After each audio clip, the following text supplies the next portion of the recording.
Ես երկել չգիտեմ։ Հաճույքը չի ամրացնում, ցավն է ամրացնում։ Մենք պետք է վախենանք այն օրերից, երբ որ մենք դժվարություն չունենք։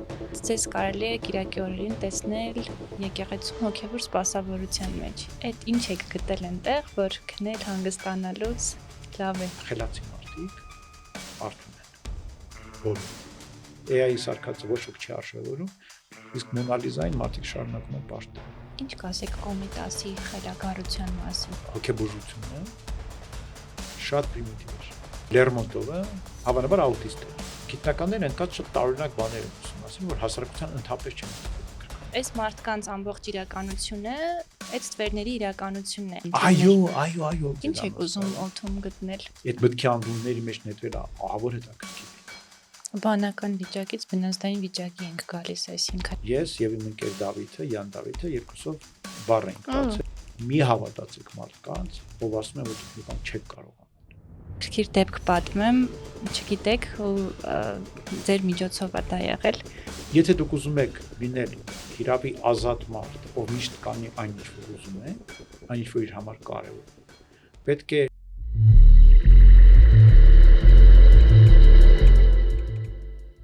Ողջույն, 10:30 Talks-ը կրթական ոդկաստ է կամ կրթազրույցների շարք։ Ինչպես 10:30 ակումբը 3 տարի շարունակ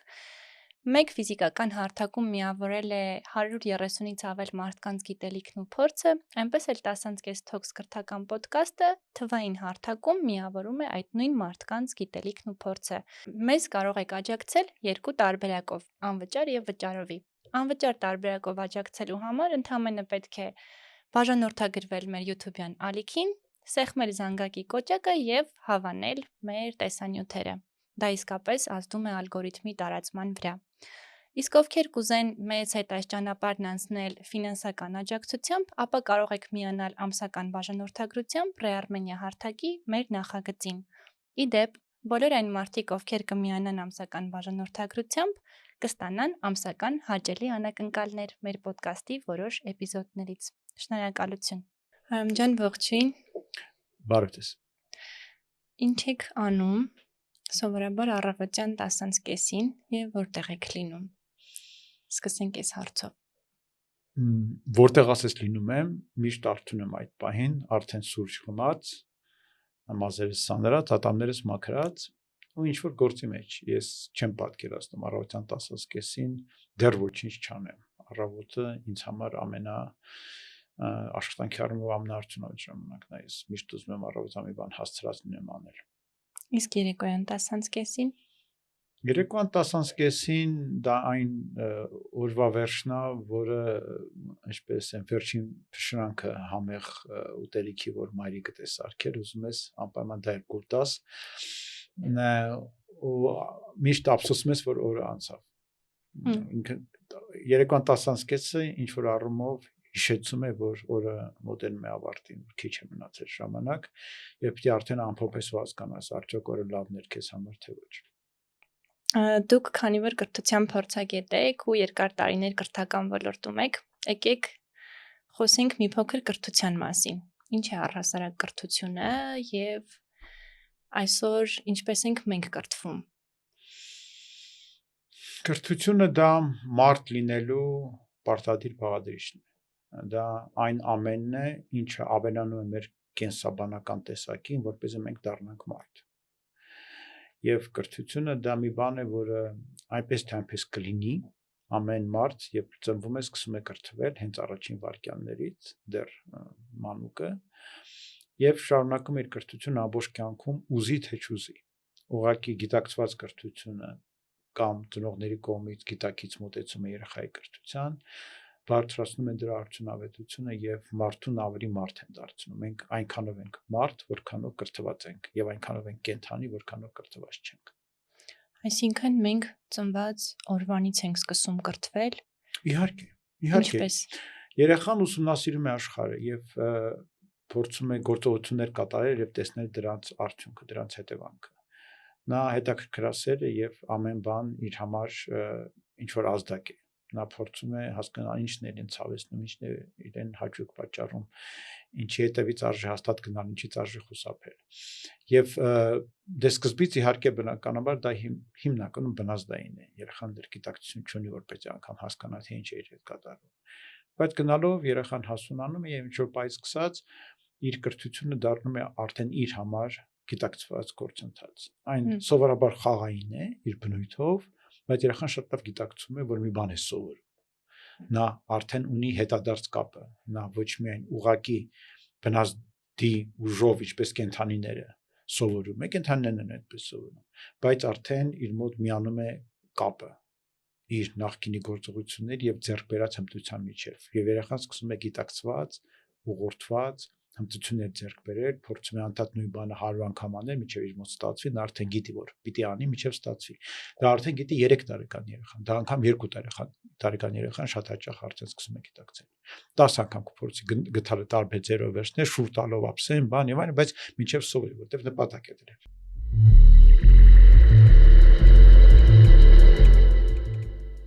Մեր գործընկեր TCF Armenian մեկնարկել է իր թիմի համալրման հեղինակային Growth Formula ծրագիրը։ Այս անգամ արդեն AI բաղադրիչով։ 1.5 ամիս տևող այս ծրագիրը հրաշալի հնարավորություն է բոլոր նրանց համար, ովքեր ուզում են միանալ TCF Armenia-ի թիմին, աշխատել միջազգային շուկաների հետ, AI հետ խոսել դույով եւ գտնվել պայծառ ու լուսավոր համագործակցող մարդկանց միջավայրում։ Մանրամասները կայքում կամ ընկերության Facebook-յան, LinkedIn-յան եւ Instagram-յան էջերում։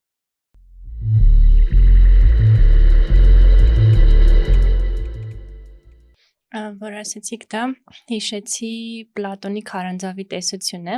որ բարբերաբար պիտի փորձի, վստահ եմ գիտեք, ասեմ մեզ դիտող լսողներն էլ իմանան, ինչ էր ասում էր կա քարանձավ ստորգետնի ընդ որում, որտեղ շղթայված են տարբեր մարդիկ, դեմքները դեպի քարանձավի պատը։ Ու պատին ընկած է դրսից վերևից լույսի հետևանքով արտացոլվում են դրսում տեղաշարժ եղող տարբեր մարդիկ, իրեր, առարկաներ եւ այլն։ Մի խոսքով, այս մարդկանց ամբողջ իրականությունը այդ ստվերների իրականությունն է եւ ասում է, եթե որևէ մեկը վերևից գա ու իրենցից մեկին շղթաներից ազատի եւ ստիպի շրջվել, արդյոք այդ շղթայվածը չի բարկանա իրեն ազատողի վրա եւ արդյոք ցավ ու դժվարություն չի զգա դեպի լույսը նայելուց եւ եթե մի անգամից նայի լույսին, ինչ կլինի, աչքերը միանգամից կվնասվեն։ Հետևաբար պետք է այդ լույսը տեսնելու համար, վերևը տեսնելու համար պարբերաբար վարժեցնել աչքերը, սովորել, այսինքն անընդհատ կրկնել։ Այս տեսանկյունից կարծում եմ հետաքրքիր համընկնում էր, որ փաստորեն կրթությունը ոչ թե ինչ որ ներմուծվող բաներն են, նոր գիտելիքներն են, հա, որ մենք ձեռք ենք բերում, այլ այդ գործընթացը, որի ընթացքում կարողանում ենք տեսնել։ Կրթությունը բաղկացած է երկու կարևոր բաղադրիչներից։ Կրթության մի մասը կոչվում է սովորել։ Եվ մարդը սովորում է միշտ։ Կրթության երկրորդ մասը կոչվում է սովորեցնել։ Դա այն մասն է, որը կապված է ընդհանրացված գիտելիքի ձեռքբերման գործընթացի հետ։ Եվ միայն սովորելով դարձյալ մարդը մարդ չի դառնում։ Մենք պարտադիր կարիք ունենք որպես մարդիկ սովորեցման։ Մեզ պետք է այլոք սովորեցնել։ Եվ մարդիկ զարգացել են, դարձել են բնության մեջ ամենակարող եւ ամենազորեղ էակը, շնորհիվ նրա, որ մենք ունենք այդ կարողությունը սերնդեսերունդ, ոչ միայն ուղղակի սերունդին սովորեցնում, այլ ամեն սերունդ կարողանում է նախորդ սերունդների գիտելիքը կուտակել, մշակել, համապատասխանեցնել այսօրվա իրականության եւ օգնել հաջորդ սերնդի, որ այդ նույն գիտելիքը ձեռք բերի։ Եվ դա շատ հետաքրքիր առանձնահատկություն է, որը տվել է մեզ այն ինչ որ մենք ունենք եւ 21-րդ դարի ավելի ճիշտ մարդուն անհրաժեշտ է մեծ քանակի սովորեցում, որպեսզի նա կարողանա այս երկրում, այս աշխարհում ապրել, արդյունավետ լինել։ Գոյատևելու համար շատ բան պետք չէ, բայց դե գոյատևելու համար երևի թե բավական է հայտնվես քիչ թե շատ հարուստ քաղաքում եւ այնտեղ պարկես միտեղ գետնին եւ գումար Գոյատևես։ հա խնդրես կամ հացի կտոր եւ այդպես գոյատևես։ Եթե մենք խոսում ենք նրա մասին, որ դու պիտի լինես ստեղծարար եւ մնացածներին օգնող եւ զարգացնող մնացածների համար կարեւոր հանդիսացող մարդ, դու պետք է անպայման շատ լավ կրթված լինես, նշանակում է պետք է գտնես կյանքում ուսուցիչներ, ովքեր քեզ կսովորեցնեն դառնալ առավելագույնը քո կարողությունների եւ դրանից վեր, որտեղ չկա առավելագույն կարողություններ, որքան ջանք գործադրես, այնքան կարողություն ձեռք կբերես ու մենք պիտի գիտակցենք, որ մեր եթե նախկինում այն ամենը, ինչ նախորդ սերունդը ի վիճակի էր մեզ փոխանցել ընդհանրացած գիտելիքի առումով, տեղավորվում էր քիչ թե շատ, մոտավորապես դպրոց գումարած համալսարան վիճակներում, որից հետո դառնում էր արդեն հիմնականում ինքնուսուցում եւ որոշակի աջակցություն կողքից աչքից ձախից ավելի փորձառու մասնագետների կողմից, բայց հիմնականում ինքնուսուցում։ Ապա այսօր արդեն դա բավարար չի եւ բոլորս պետք է պատրաստ լինենք, որ ամբողջ կյանքը պետք է կազմակերպված սովորենք։ Ոչ միայն զբաղվենք ինքնուսուցմամբ, այլ նաեւ անընդհատ դիմենք այլ մարդկանց գիտակցաբար, որպես մի բան մեզ սովորեցնեն, որովհետեւ այն ծավալը գիտելիքի, որ մեզ անհրաժեշտ է, որպեսզի լինենք արդյունավետ, գնալով աճում է, չի նվազում։ Որքան էլ արհեստական բանականություններ կան ու գնան, որքան էլ փորձեն մեր աշխատանքը դարձնել ավելի պարզ եւ ավտոմատացնեն տարբեր միջոցներով, դա ոչինչ չի փոխվում։ Աշխարհը մարդկանց կողմից ստեղծված աշխարհ այնքան բարդ է դարձել։ Այնքան զանազան է դարձել, այնքան տեխնոլոգիաները մտել այդ աշխարհի մեջ, մեր կյանքը այնքան հարստացել է ամեն տեսակի երանգներով եւ բարդություններով, որ արդեն աննարին է ապրել, ասենք, 15-րդ դարի կրթության մակարդակով 21-րդ դարում, դա ուղղակի չի ստացվի, չես կարող։ Հիմա դուք պատկերացրեք, ասենք 19-րդ դարի վերջի բժշկին, բերեք 21-րդ դարի հիվանդանոց եւ առաջարկեք իրեն բժշկել։ Այդ մարդը կխենթանա։ Չի կարողանա, քայլ չի կարողանա գցել։ Եվ եթե դա մենք խոսում ենք բժշկի մասին, դա բացառություն չէ, դա օրինաչափություն է, նույնը վերաբերում է ճարտարապետին, նույնը վերաբերում է ճարտարապետին, նույնը վերաբերում է նկարչին, նույնը ցանկացած մասնագիտություն վերցնեք, այն ամենը, ինչ պետք է իմանաս 19-րդ դարին գումարած, որպեսզի այսօր լինես այդ ոլորտում արդյունավետ, դա ահռելի ծավալի գիտելիք է։ Իսկ ոնց այդ գիտելիքը կուտակել, դուք էլ ասացիք, չէ՞, մենք փաստորեն 21-րդ դարում ենք ու պիտի կարողանանք անցյալից գալ, այդ ամեն ինչը կուտակել, սովորել եւ դրանից բացի նաեւ նոր հմտություններ, այս դարին անհրաժեշտ հմտություններ ավելացնել, որպեսզի կարողանանք որևէ ոլորտում հաջողենք կամ առհասարակ մեր առաքելությունը ունենանք։ Բարդ չի այսօրվա մարդու համար այդ ամբողջ դարերի գիտելիքը ունենալ։ Տեսեք, նաև դրան խնդիր է ավելանում եւ այդ խնդիրն այն է, որ եթե նախկինում մենք կարող էինք նեղ մասնագիտացած լինել եւ ասենք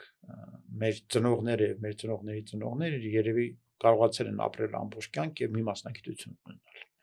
եւ հարցնում էին քո ծնողը ով է, ասում դե ուսուցիչ է, իսկ քո papan ով է, դե ճարտարագետ է, իսկ քոնը եւ այլն։ Հիմա մասնագիտության բնույթը շնորհիվ տնտեսական զարգացումների եւ տնտեսության ճկունության այնպեսին է դարձել, որ այդ բառը անգամ կիրառելի չէ։ Շատ հնարավոր չի լինել մասնագետ։ Հնարավոր չէ լինել մասնագետ եւ մնալ մասնագետ։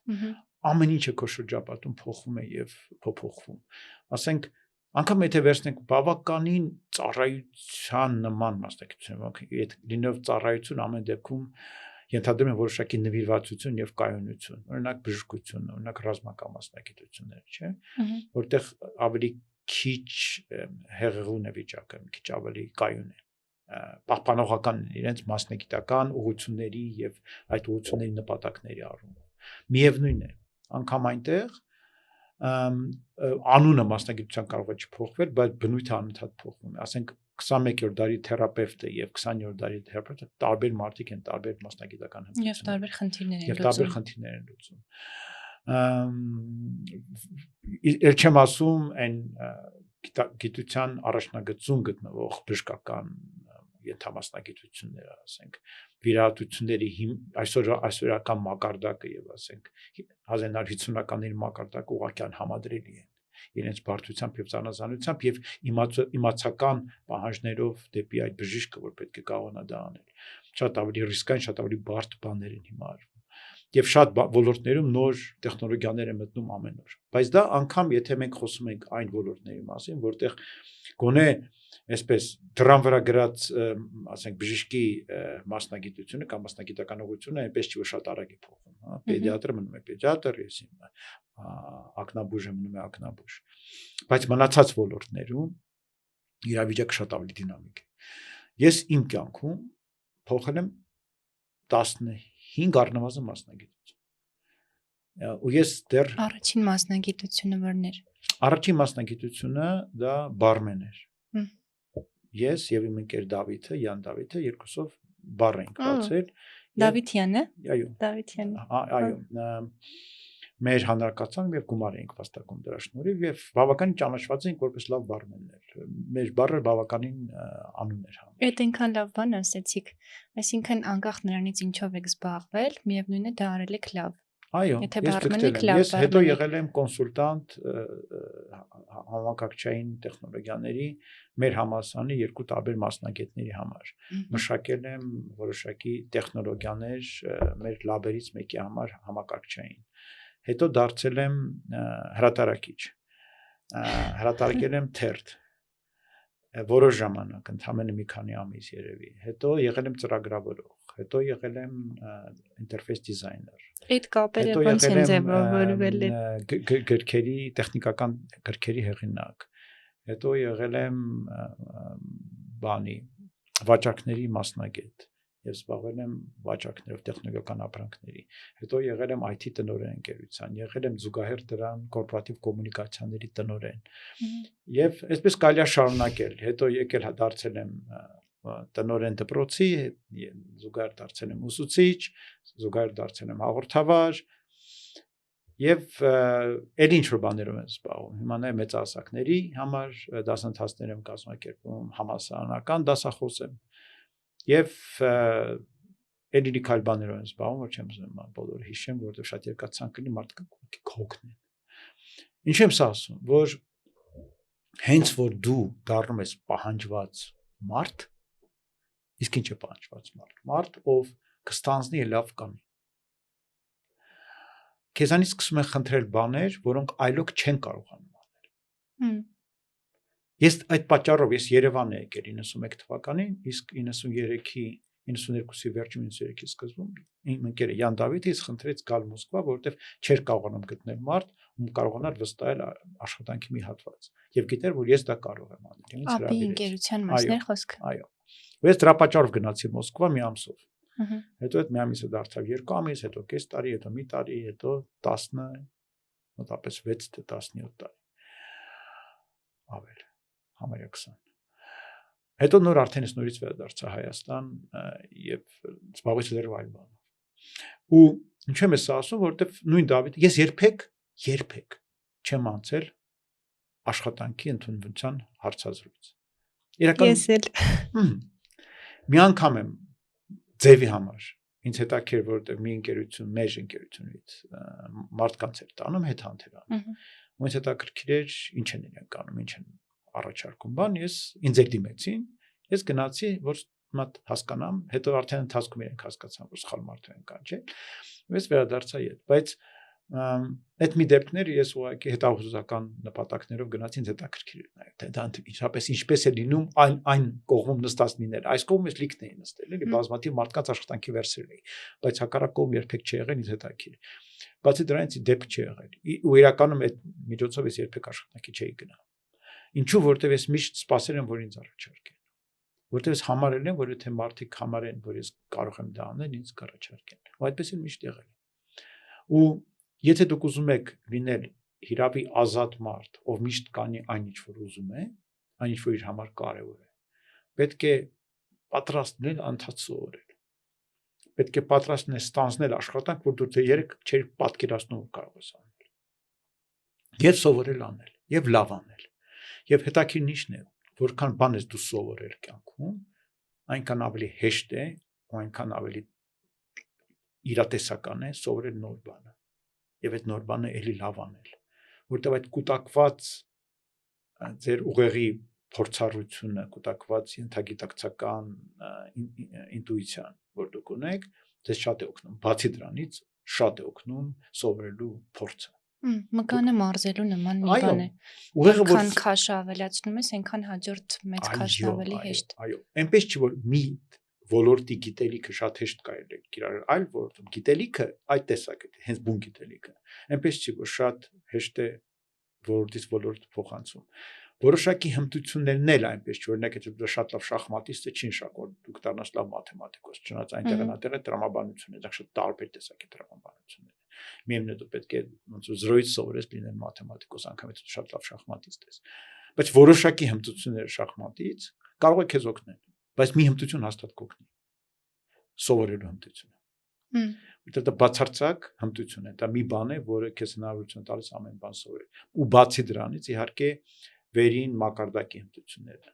ինչպիսին են սինթեզելու կարողությունը նոր գիտելիք սինթեզելու վերլուծելու կարողությունը իրենք ունիվերսալ են եւ իրենք վեր գիտելիքային են իրենք բնորոշ են ցանկացած ոլորտի եթե դու այդ կարողությունը ունես եւ կիրառում ես ասենք լեզվաբանության մեջ եւ շատ լավ լեզվաբան ես դու կարող ես այդ նույն կարողությունը հեշտությամբ կիրառել նաեւ պատմաբանության մեջ եթե պատմաբանության հիմքերի վրա սովորելու վրա ջանք դնես եւ 2-3 տարի խորապես ուսումնասիրես դրանից հետո մնացած կոմպետենցիաները կսկսեն դրա վրա դրա հիման վրա աշխատել բայց դու պետք է պատրաստ լինես մտնել նվիրվել եւ խորապես ուսումնասիրել ընդհանրապես կրթությունը պահանջում է նվիրվածություն պահանջում է զոհեղություն պահանջում է ցավը հաղթահարել դա ցավոտ գործ է ինքը ինչ ցավ է պատճառում բայց մենք հակված ենք ավելի հեշտ բաներին գնալու այո մեր ուղեղը մի քիչ բայց մի քիչ այդպես չի եթե դու մի բան սիրում ես դու պատրաստ ես ցավի եթե դու սիրում ես ասենք թենիս խաղալ ուզում ես դառնալ մասնագետ դու պատրաստ ես որ ամեն վարժանքից հետո բոլոր մկանները ցավալու որ դու կարող ես ընկնես եւ ուժեղ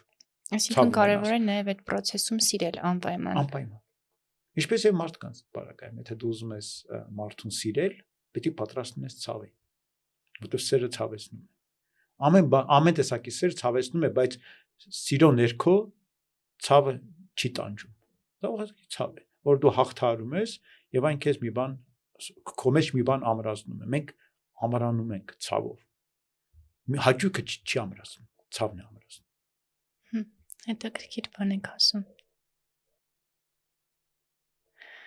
իսկ գանք մի քիչ դպրոցներին ու համալսարաններին ինչ են սխալ արել մեր ուսուցիչները, մեր դասախոսները, որ այսօր ավելի կախյալ հասարակություն ունենք, քան անկախ եւ ինքնուրույն մտածող։ Իսկ երբ մենք ունեցել ավելի ինքնուրույն մտածող եւ անկախ։ Գուցե երբեք, չգիտեմ։ Ինձ թվում է մենք ունենք նախկին ժամանակները, այսպես գեղեցիկ գույնի ներքո պատկերացնելու բոլորս հակվածություն հիշողությունները դեսովորաբար ավելի վարդագույն են կարոտով են լինում մենք հնի մասին փորձում ենք լավը հիշել հետաքրքիր է որ ապագայի մասին մենք ուզում ենք վատը իմանալ իսկ հնի մասին փորձում ենք լավը հիշել այդ որտեղից է գալիս մտածել եք ինչու ենք ուզում ապագայի մասին վատը իմանալ ինչու են ասենք ավելի վատ լուրերը քան լավ լուրերը չէ որովհետև մեր հետաքրքրությունը հիմնականում մեզ պետք է որպեսզի պաշտպանենք վտանգներից նախապատրաստական առումով այսինքն այն ինչը լավ է մեզ չի հետաքրքրում որովհետև մեր հետաքրքրությունը կենտրոնացած է գոյատևման վրա եւ նշանակում է որ մենք անդադար վտանգները բացահայտենք երբ որ մենք չափից դուրս լավի վրա ենք կենտրոնանում մենք սկսում ենք անհանգիստ լինել մարդիկ ովքեր չափից հեշտ են ապրում դառնում են շատ նյարդային եւ շատ վախեցող իրենց կյանքը վերածում է դժոխքի շատ դժվար է այդպես ապրել չափից հեշտ ապրելը շատ դժվար է հոգեբանորեն դա ծանր է որտեղ փոքր խնդիր քեզ համար դառնում է ահավոր որտեղ մենք խնդիր լուծելու համար ենք ըստ էության ստեղծված եթե այդ խնդիրները չկան փոքր բաներն են դառնում խնդիրներ այո որտեղ ամբողջ ուշադրությունը դրանց վրա է բևեռվում եւ այդ փոքր խնդիրները որոնք մի այլ մեկի համար փրշտոց են թեթև քեզ համար դառնում են գերխնդիրներ ու սկսում ես տառապել դու կորցնում ես քո ունակությունը իրապես հաղթարել դժվարություններ։ Դա շատ վտանգավոր է։ Ես բազմաթիվ դեպքեր գիտեմ, որ մարդիկ այդ վիճակում են հայտնվել եւ իրենց այդ դեպքերից հանել է ինչ է, վտանգները, դժվարությունները։ Եվ դրանց հաղթարել։ Միանգամից հետ է բերել եւ դարձան շատ առողջ հոգեբանորեն։ Հոգեբանորեն դժվարություններ ունեցող մարդկանց հիմնական մասը, ով գնում է հոգեվերլուծաբանների մոտ, բավականին կայուն աշխատավարձ ունեցող, բավականին լավ, այսպես ապրող մարդիկ են, այլապես չեն կարողանա վճարել հոգեվերլուծաբանին, չէ՞։ Իսկ այն դժվար կյանքով ապրող մարդիկ զարմանալու են, այնպես չէ, որ հոգեբանի շատ մեծ կարիք ունեն։ Իրենք իրենց դժվարությունները հաղթարելով գնում են առաջ։ Դա պետք է գիտակցել, մենք պետք է վախենանք այն օրերից, երբ որ մենք դժվարություն չունենք։ Այս վերջերս մի հատ հետաքրքիր բան էի գտել Միքելանջելոյի մոտ, անգամ իմ Facebook-յան էջում գրեցի, չանց Facebook հազվագյուտ եմ մտնում, դրա համար մտա։ Նա ասել է հետևյալը, որ վտանգն ոչ թե նրանում է, որ մենք մեզ համար շատ դժվար նպատակներ կդնենք եւ միգուցե դրանց չհասնենք, այլ նրանում է, որ մենք մեր առջև շատ հեշտ նպատակներ կդնենք եւ դրանց կհասնենք, որովհետեւ այդպես էլ չենք իմանա մեր մաքսիմալը որն է։ Իհարկե, մենք ոչ մի բան չենք ստեղծի դրանով, մենք չենք լինի լավագույն, չենք լինի հանճարեղ, չենք ուրախացնի մարդկանց, մենք չենք ուրախացնի մեզ, մենք կտխրենք, արդյունքում մենք մենք չենք կարողանա մեզ խաբել, մենք ձևացնենք, որ մենք ուրախացել ենք, բայց դա իրական ուրախություն չի բերի, իրական ուրախությունը գալիս է մեծ ձեռքբերումներից,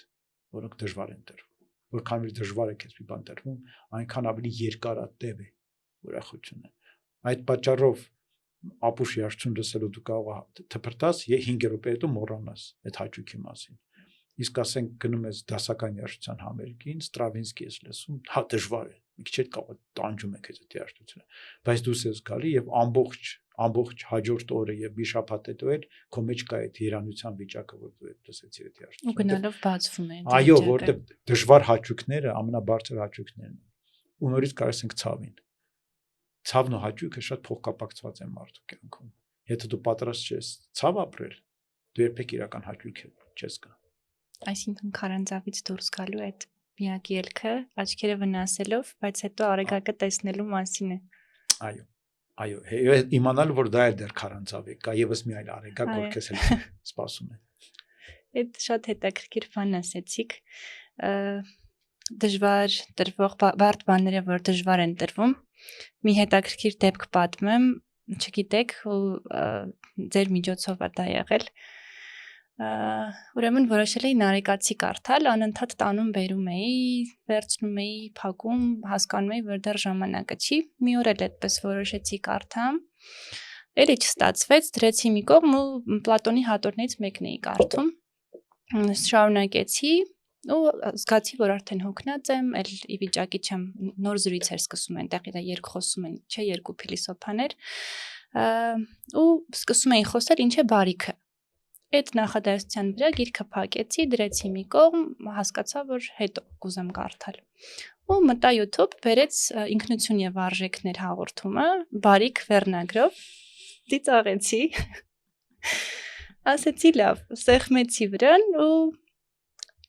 այդտեղ սկսեցի խոսակցությունը այն կետից, որտեղ կանգ էր առել իմ նախադասությունը Պլատոնի հատորում։ Եվ խոսում եք, որ երկու փիլիսոփաներ խոսում են բարիքի մասին, Սոկրատեսն ասում է ինչ է բարիքը, ու այդ հարցադրումով սկսում եք վարել հաղորդումը։ Շատ հետաքրքիր էր, փաստորեն ոչ կարդալով ես այդ նյութին ծանոթացա հաղորդմամբ, եւ հետո հյուրերից մեկն էլ խոսեց նարեկացու մասին,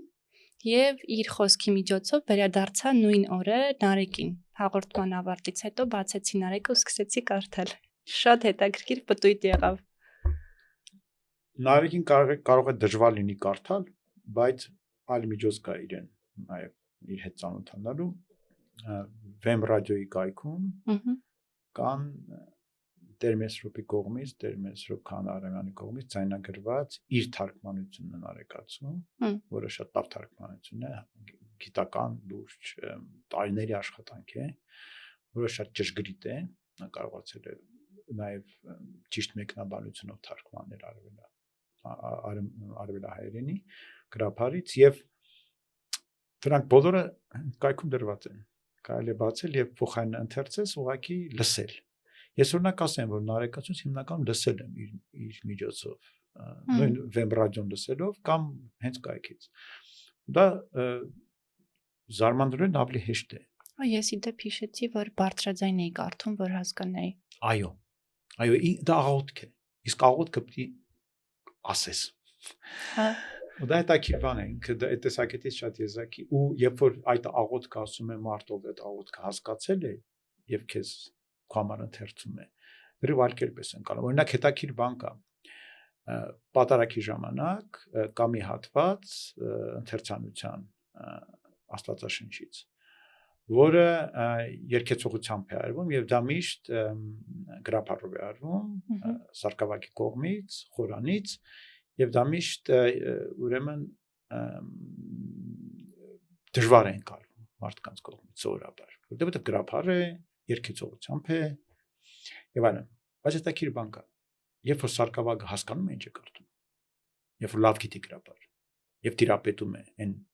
ամենին ինչ որ ինքը ասում է այնտեղից ընթերցելով, շատ ավելի հեշտ է իրեն հասկանալ։ Հասկացնել է գալիս իրեն լսողին։ Այո, երբ որ ինքն էլ միջև վերջ չի հասկանում իր ընթերցածը, որովհետեւ դե գրաբարին պետք է լավ տիրապետես, որ հասկանաս ամբողջ Աստվածաշունչը թարգմանել է Մեսրոպ Մաշտոցը։ Եվ նա փայլուն է տիրապետել գրաբարին եւ գրել է շատ լավ է թարգմանել նաեւ շատ լավ թարգմանիչ է։ Զամանալի չի որ մեր սրբոց թարգմանչած ոնց որ բանն է, առաջնորդն է։ Իր թարգմանությամբ Աստվածաշունչը ավելի հեշտ է հասկանալ, քան մնացած հատվածները, առավելապես օրինակ 5 տակարանը շատ դժվար է հասկացում գրաբարով։ Բայց անգամ դա միշտ ավելի հեշտ է հասկանալ, երբ որ ընթերցողը լավ հասկանում է։ Ասածս այն է, որ ընթերցանությունը կարևոր է եւ ընթերցողի կողմից ու դա վերաբերում է ցանկացած գրքի, եթե դուք օրինակ աուդիո գիրք եք լսում եւ մարդ է ընթերցում, որ վերապրում է, որտեղ խորապես հասկանում է հեղինակին, նա ձեզ հասցնում է ավելին, քան ուղղակի խոսքը հեղինակի։ Ինչ որ բան է փոխանցում, որը մեզ համար դժվար ընկալելի է, բայց նաև հեշտ ընկալելի է, որտեղ մեր ենթագիտակցությունը դա միանգամից ըմբռնում է եւ մենք ավելի խորն ենք ընկալում այդ նյութը։ Այնպես որ հիմա ասենց մի քիչ հեռացանք մեր հիմնական մտքից, բայց իդեպ վերադառնալով կրթության, դա հենց կրթության մեջ էլ է այդպես։ Հայտնի է, ուսուցիչն էլ չէ, մենք հենց հայտնի է, որ ուսուցիչը պետք է լավ տիրապետի առարկային, որ լինի արդյունավետ ուսուցիչ։ Եվ օրինակ հիմա անակրթության մեջ դրված է պայման կամավոր ատեստավորման, որը ենթադրում է ուսուցչի կողմից քննություն հասնել։ Ինչու է դա այդպես արված, որովհետև բոլոր հետազոտությունները ցույց են տալիս, որ ուսուցիչ, որ տիրապետում է առարկային, շատ ավելի լավ է սովորեցնում երեխաները իրենց շատ ավելի լավ են սովորում, ճիշտը դա է, այդպես է ասել, քան ուսուցչից, ով լավ չի տիրապետում առարկային։ Չնայած շատ հաճախ խոսքը գնում է բաների մասին, որ գրքում է գրած եւ հավանաբար բավականին պարզ են։ Եվ երկուսն էլ կարող են բացատրել երեխաներին դա փորձել։ Բայց մարդ, ով դրա խորությունը գիտի այդ գիտելիքի, հասկանում է, թե դասագրքում դրա որ մասն է ներկայացված, հասկանում է, թե դրա շարունակությունը որտեղ է եւ ինչ է, կարողանում է լրիվ այլ կերպ նույն բանը պատմել երեխաներին, նրանք լրիվ այլ կերպ են դա անցնում, շատ ավելի խորը։ Դա էլ է իրականություն։ Ընդհանրապես պետք է միշտ լսել մարդկանց, ու մեջ կա խորը գիտելիք, կա խորություն։ Անկամ եթե այդ մարդիկ շատ պարզ բաներ են քեզ ասում, զարմանալիորեն այդ պարզ բաների մեջ շատ ավելի շատ իմաստ կա, քան այլ պարզ բաների մասին, որ ասում են մարդիկ, որ չունեն խորություն։ Ես հիշեցի լսելու մասին, որ ասեցիք մեր 10 ակումբի նախաճաշերից մեկի ժամանակ պատմություն պատմեցիք ձեր ու ձեր եղբոր տարբերության մասին, որ իր մոտ ստացվում էր լավ հաղորդակցվել, ունենալ կապեր, հետաքրքիր աշխատանքներ կատարել ու կար ժամանակ, որ դուք այդ դաշտում չէիք ու ձեզ հետաքրքիր էր որն էր պատճառը։ Եվ ինքը ասել էր, որ ուղղակի պետք է լսել մարդկանց, ընդհանրապես լսելով մնացած բոլոր գործիքները կբացվեն։ Դա իմ մորակալչս տղայի մասին էր, որդու մասին էր, ով ինձնից մի 4 տարի մեծ էր եւ սովորում էր այն ժամանակ Լենինգրադում եւ իսկապես երևի թե հիմա իրեն հիշեցնեմ նա չի հիշի դա, բայց ինձ այն ժամանակ իր մտքովից շատ օգնեց, որովհետեւ նա իրական տեսավ Կարեն այնքան բաներ նկատում էր ամեն բան, որ դա էլ նկատեց, որ ես ուշադրի չեմ մարդկանց նկատմամբ, եւ ինձ դա ասաց, որովհետեւ տեսա, որ դա է իմ խնդիրը, որ ես ուշադրի չեմ, եւ ես իսկապես ուշադրի չէի, ես այն աստիճան այն ժամանակ ուշադրի չէի, որ ասենք լիքը բան սկսում եւ չէի ավարտում, հետաքրքրությունս կորցնում էի, ես ունեի սովորություն հետաքրքրություն կորցնել մի բանի նկատմամբ, զբաղվում էի, քանի դեռ դա սկիզբն էր ինձ հետաքրքիր էր, հենց ինչ որ փուլի հասնում է եւ պետք էր միջև վերջ հասցնել, ես կորցնում հետաքրքրությունը, դա ուշադրության կառավարման խնդիր է, որը ես հիմա շատ ավելի շատ եմ տեսնում, փաստացի ես թիմադրությամբ տառապել եմ եւ հաղթարել եմ մեծ չափով, իսկ այսօրվա սերունդը համատարած է այդ թիմադրության մեջ, շատ արագ կորցնում են հետաքրքրությունը, ուշադրությունը շեղվում է եւ չեն ուզում վերադառնալ Համենը մի րոպեում կարող են 10 բանով հետաքրքրվել, 10 բանի մասին մոռանալ եւ այդ հետաքրքրությունը շատ մակերեսային է, երբեք խորը չի գնում։ Մոցենցի ազդեցությունն էլ այդտեղ կա կարծում եմ, ռիլերի, այդ կարճ տեսանյութերը անընդհատ դու շրջում ես, մի քանի վայրկյանում բազմաթիվ նյութեր են գալիս, տեղեկատվություն, թվում է թե դու այդ բոլորը հասկացար մարսեցիր, բայց երբ հեռախոսդ մի կողմ ես դնում, ամբողջը մոռանում ես։ Այո, դե ես էլ եմ նույն բանի զոհը, բայց այն ժամանակ ես ավելի շատ գրքերի, ամսագրերի, ես շատ էի հետաքրքրում ամեն բանով, ինձ ամեն ինչ հետաքրքիր էր, ես այդպիսի երեխա եմ, բայց արի ուտես դա այնքան էլ լավ բան չի, որտեղ որ չափից դուրս ես հետաքրքրում տարբեր բաներով, չես հասցնում ամեն մեկի մեջ բավարար խորանալ։ Եվ ես միշտ նախանձել էի այդ առումով, նախանձում եմ մինչ այսօր մարդկանց, ովքեր կարողանում են երկար ժամանակ մի բանով հետաքրքրվել։ Մինչ այսօր ես ունեմ այդ խնդիրը, որ չափից շատ բաներ կան իմ կյանքում, ինձ հետաքրքրում են։ Բայց գուցե դա էլ ձեզ հենց Արամ Փախչյանյանը դարձրել։ Այո եւ ոչ։ Ես դրա դեմ միշտ պայքարել եմ, դրա շնորհիվ եմ դարձել այն մարդով ես հիմա կամ, որովհետեւ այլապես դուք ինձ հիմա չէիք լսի։ Ես մի երկու բան կասեի կրթության մասին եւ կշեղեի խոսակցություն դեպի, ասենք, մի ուրիշ թեմա։ Բայց ես դա չեմ անում, որովհետեւ ես հիմա ունեմ մի բան, որով ես անդադ տարված եմ, դա կրթությունն է, որ ինձ համար գերկարևոր է։ Ես գտել եմ իմ այդ գլխավոր բանը կյանքի եւ դրանով անընդհատ հետաքրքրված եմ։ Դա մեծ ձեռքբերում է ինձ համար։ Դե մինչ այդ ես ունեի այլ հետաքրքրություններ, որոնք կապված էին։ Ես արդյունավետ ղեկավար էի մեծ ընկերությունում, top manager-ներից մեկն էի։ Ես արդյունավետ կոմունիկատոր էի, սովորել էի, ուրիշ մարդկանց էի սովորեցնում, թե ինչպես պետք է հաղորդակցվել։ Շատ բաներ սովորել էի արդեն, բայց դա միշտ եղել է այդ պայքարի մեջ, որ գիտես ինչ արա, քո բոլոր մնացած հետաքրքրությունը կողմնիր, կենտրոնացիր սրա վրա։ Դա իրականում միշտ ջանք եղել ինձ կողմից, որտեղ ինձ միշտ այդ մնացած հետաքրքրությունը քաշքշել են, փորձել են տանել։ Հիմա մի քիչ հանգստացել եմ, բայց միևնույն է, թե գաք ինձ հյուր, կտեսնեք որքան տարբեր հետաքրքրություններ ես ունեմ։ Ես պաշտում եմ երաժշտություն, մեծ քանակությամբ կուտակված հին եւ ոչ արդիական արդեն երաժշտության գրիչներ ունեմ, ձայնապնակներ, CD-ներ, անգամ մագնիտոֆոնի ժապավեններ եւ հետաքրքրվում եմ ռադիոտեխնիկայով եւ ունեմ լաբորատորիա, հետաքրքրվում եմ ձեռքի աշխատանքով, ունեմ արհեստանոց։ Ու վերջերս հարցազրույցներից մեկում ասել եք, որ պատրաստվում եք օդաչու դառնալ։ Այո, շատ եմ հետաքրքրված, իրական դա անգամ ներդրում եմ արել այդ ոլորտում, ոնց որ եւ որպես ինչ եք ուզում օդում գտնել։ Ինչու օդաչու։ Շատ եմ օդաչու։ սիրում թռիչքը։ Ինչ շատ դուր է գալի լինել սավառնել։ Դա անհավանական զգացողություն է։ Ուղղակի շատ դուր է գալի ինձ դա։ Ես միշտ ուզեցել եմ լինել օդում ու դա իմ ցանկություններից մեկն է, բայց քանի որ իմ հիմնական հետաքրքրությունը հիմա նաև Հայաստանի հիմնական ցավն է, դա կրթությունն է։ Ես ինքսից թույլ չեմ տալիս հիմա դրանից շեղվել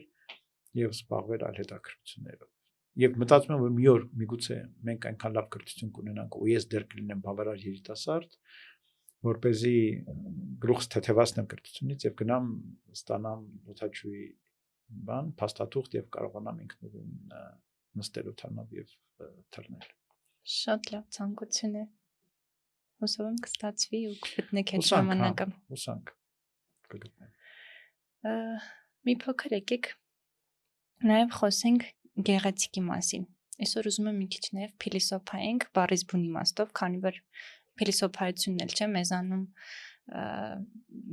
սխալ է ընկալվում, ասում ենք մի փիլիսոփայի իբրև վիրավորելով մարդուն կամ իբրև անիմաստ բան ասելով, բայց արի ու տես, որ փիլիսոփայությունը բոլոր գիտությունների սկզբնաղբյուրն է եղել։ Եկեք հասկանանք ինչ է գեղեցիկը եւ ինչպես նկատել գեղեցիկը, հա, խոսեցինք այդ նկատելու ու չնկատելու մասին։ Եթե մենք խոսենք փիլիսոփայության մասին, մի պայս անդրադառնամ այդ հարցին, քանի որ դուք ասացիք, որքանով կարևոր է փիլիսոփայությունը։ Կա երկու տեսակի գիտելիք։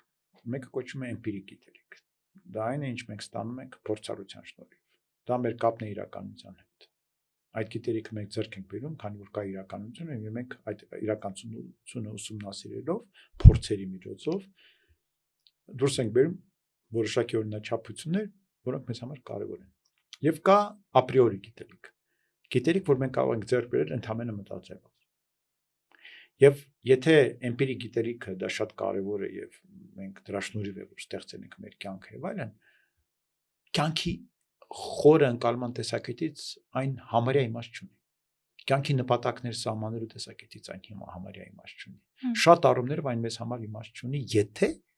մենք չունենք որոշակի ապրիորի գիտելիք, որ մենք ստեղծել ենք սեփական մտածողության շնորհիվ, որից դուրս ենք բերել նպատակները, ընկալումները, սերը, զգացողությունները ընդհանրապես, արժեքները, արժևորումները։ Այդ ամենը մենք մտածելով ենք դրան գալիս։ Դա չի կարող լինել գիտության արդյունք։ Մենք չենք կարող ասել, որ ես իմ կյանքի նպատակը գիտականորեն հիմնավորված է, դա իրական ծիծաղելի բնդում է, չէ՞։ Բայց մարդիկ զարմանալիորեն անտեսում են շատ հաճախ այդ երկրորդ տեսակի գիտելիքը, այդ ապրիորի գիտելիք, որ դու ուղղակի որին իդեպ հին հույները հավատացել են սրբորեն, համարելով որ այն է առաջնայինը։ Իրենց խորը համոզմունքով ուղեղը այնպիսին է, լինելով բնության մաս, որ ուղեղի միջոցով կարելի է ամեն բան բացահայտել։ Եվ պետք չի իրականում փորձ դնել անգամ։ Պետք չի վերցնել եւ ստուգել ինչպես է, դու կարող ես մտքի ուժով գալ նրան թե ինչպես է, առանց փորձելու անգամ, առանց արկղը բացելու իմանալ մեջը ինչ է։ Այն հայտնի անեկդոտը կա, որ կլորի մեջ պիտի քառակուսին, այդպես մոտավորապես։ Հիմա փիլիսոփայությունը դրա մասին է։ Փիլիսոփայությունը մեր առջև բացում է մարդու էությունը, աշխարհի էությունը, հնարավորություն է տալիս մտորել հարցերի շուրջ, որոնց գիտությունը երբեք չի հասնի։ Անվերջության շուրջ, ով է եսի, ինչ է եսը, ով է եսի կրիչ եւ ինչն է եսի կրիչ, ինչպես այն ձևավորվում։ Այդ ամենը գիտությունից եւ փորձից շատ հեռու բաներ են։ Դրանց մենք կարող ենք հասնել միայն ինքնավերլուծությամբ, ինքներս մեզ ընկալելով, զգալով, մնացած մարդկանց ընկալելով եւ զգալով, դա զգացողական եւ մտածողական գիտելիք է։ Եվ եթե դու փիլիսոփայությամբ չես հետաքրքրվում, այդ ամբողջ աշխարհը քեզ համար մնում է շատ պարզ, սեուսպիտակ, զուգ նրբություններից։ Իսկ այդ դեպքում մեծ խնդիր է առաջանում։ Այդ խնդիրն այն է, որ երբ որ աշխարհը քեզ համար շատ պարզ է, այն դառնում է ձանձրալի։ Պարզ բաները մեզ համար ձանձրալի են։ Այնտեղ հետաքրքրվել ուսումնասիրելու առարկա չկա։ Իսկ եթե չկա հետաքրքրվելու առարկա, առաջանում է ձանձրույթ։ Էլի խնդիրների տեսանկյունից, հա, խնդիրներ պիտի լինեն, դժվարություններ, փորփրենք, պիտի լինի հետաքրքրությունը արթնանում է, երբ որ կա հակասություն, երբ որ կա խորություն, երբ որ կա անդունդ, որ դու մտածում ես նետվեմ այնտեղ, թե չնետվեմ։ Մի կողմից վախենում ես, մյուս կողմից հետաքրքիր է։ Այդ մտքի անդունդների մեջ նետվելը ահավոր հետաքրքիր է։ Բայց եթե դրանք չկան քեզ համար, չես նկատում, չես տեսնում, դա գոյություն չունեն քո կյանքում։ Մարդիկ մտածում են ինչու իրենց զբաղեցնեն, որ կյանքից չզզվեն, չձանձրանան իրենցից, ամեն ինչից, իրենց ձանձրալի ընտանիքի անդամներից, նրանց ձանձրալի խոսակցություններից։ Իր համար ամեն ինչը դառնում է ձանձրալի եւ մակերեսային եւ այսպես հայրը բառն է տափակ։ Եվ ահավոր է, այդ մարդիկ դառնում են բնականաբար Facebook-ի զոհերը, անկապ հաղորդումների զոհերը, սկսում են հավատալ տարբեր ապուշությունների, դրանցից ելներով սկսում են գործել, ել ավելի վնասելով իրենց եւ շրջապատի մարդկանց եւ փաստորեն գեղեցիկ կերպով ընթանում են ինքնակործանման ճանապարհ։ Այ փիլիսոփայությունը դրա բացարձակ հակակշիռն է։ Դա այն աշխարհն է, որտեղ դու մտար դուրս չես գա, որտեղ դու կարող ես ժամերով խոսել մարդկանց հետ եւ ամեն խոսքից հաճույք ստանալ։ Զարմանալի չէ, որ ձանձրացողույները այդքան զարգացրել են փիլիսոփայությունը։ Իրենք լավ գիտակցել են, թե որտեղ է այդ ձանձրուցից ազատվելու իրական միջոցը, որտեղ իրենք անելիք չեն ունեցել։ Ստրուկները իրենց փոխարեն աշխատել են եւ իրենք ժամանակ պետք է անցկացնեն իրենց համար հետաքրքիր բովանդակային կերպով։ Եվ այդ պատճառով իրենք մեջ այդքան տարածված եղել փիլիսոփայական միտքը։ Իսկ գալով գեղեցիկին, ի՞նչ է գեղեցիկը ձեզ համար։ Գեղեցիկը դա այն է, ինչ աստվածային է։ Ինչի մեջ կա աստվածային ներկայություն, աստծո ներկայություն։ Իսկ Աստված ինչ է կարծնեք ինձ։ Աստվածը բացարձակն է։ Բացարձակ ներդաշնակություն, բացարձակ սեր, բացարձակ լույս։ Եվ եթե դու մի բանի մեջ տեսնում ես սեր, լույս, ներդաշնակություն, դա աստվածային է։ Նշանակում է դա գեղեցիկ է։ Առանց Աստծո ընկալման գեղեցկություն ընկալել շատ դժվար է։ Առանց բացարձակի ընկալման դու չես կարող տեսնել բացարձակի իրականացումը երկրում։ Դրվագ կտեսնես, կզգաս հաճույք դրանից, բայց ամբողջականությունը չես ընկալել, իրական հաճույքը չես զգա։ Մենք շատ հաճախ չենք նկատում գեղեցիկը։ Չնայած այն կա, անընդհատ կա, որտեղ չունենք այդ ներդաշնակության ներքին այդ ընկալումը, լույսի ընկալումը։ Չենք տեսնում ամեն ինչի մեջ այդ աստվածայինը։ Դրա բնույթը չենք ընկալում։ Մենք անընդհատ լիքը խապկանքներ կան, որ մեզ շրջապատում են։ Մեզ սկսում են ոգևորել բաներով, որոնք իրենց բնույթով գեղեցիկ չեն։ Ասենք արևը իր բնույթով եթե նայես իրեն, դե հիմա քեզ թվում է ինչ է։ Լույս է, չէ՞ գալիս։ Իրենից աստղ է, որի մեջ շատ բուրըն ջերմամեջուկային ռեակցիաներ են ընթանում։ Եթե մոտենաս արևին, կայրիկ ես։ Գեղեցիկ չի լինի այդ ամենը, բայց եթե դու այսպես ասեմ, պայծառ ուղեղով նայես արևին, եթե ընկալես արևը իր ամբողջականության մեջ, ֆանտաստիկ ներդաշնակ է։ Իր գործառույթի մեջ։ Իր գործառույթի, իր այդ ներքին այդ բոլոր process-ների ներդաշնակության մեջ, հասկանաս թե այնտեղ ինչ է կատարվում, ինչ հետաքրքիր բաներ են կատարվում։ Քեզ կտանի ու ասենք մարդիկ ովքեր հետաքրքրվում են ու գիտեն այդ կա մի ամբողջ արևագիտություն։ Դա ֆիզիկայի մի մասն է աստղագիտության, հենց արևի ուսումնասիրությունները։ Այդ մարդիկ տարված են արևով, որտեղ անդադ նոր բաներ են հայտնաբերում եւ զարմանում են դրանով, անդադ զարմանում են։ Հիմա ասենք որոշ քանակի տարիներ մեկ արևի մագնիսական բևեռները փոխվում են։ Ապշեցուցիչ բան է։ Ինչպես է դա կատարվում, ինչ է դա լինում։ Արևային քամիները առաջանում են, տարածվում են։ Լիքը բան է կատարվում։ Չնայած ինքնին զարհուրելի բան է արևը, վտանգավոր եւ շատ դաժան։ Ծայրահեղականություն է բնության։ Բայց արևտես դրա մեջ կա ներդաշնակություն։ Ամեն բանի մեջ դու կտեսնես ներդաշնակություն, եթե մեջդ ունես այդ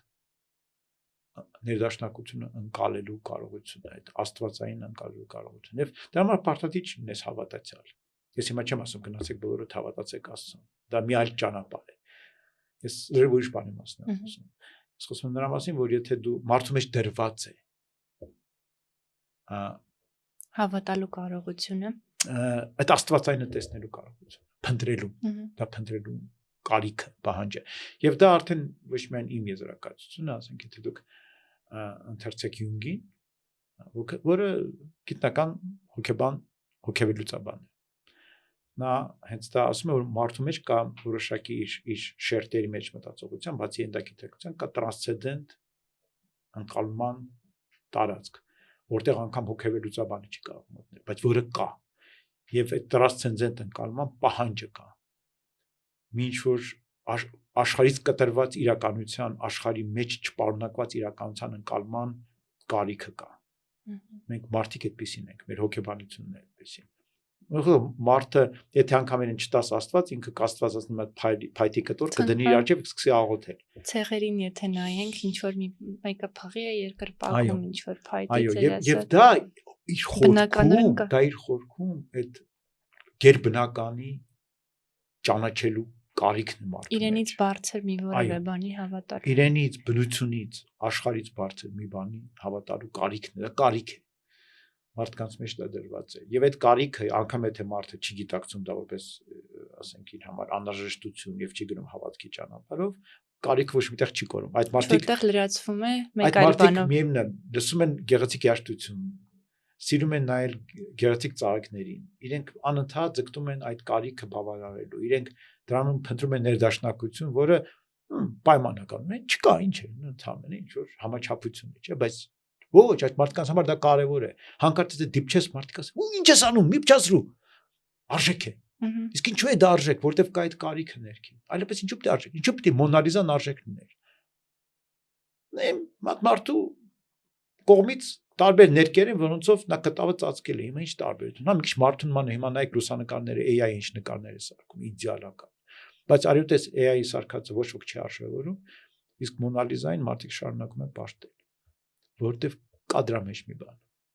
Պատմություն է։ Ոչ միայն, կա այդ աստվածային, կա մի բան, որը առաջացնում է բացարձակ ներդաշնակության զգացողություն։ Կա մի բան, որը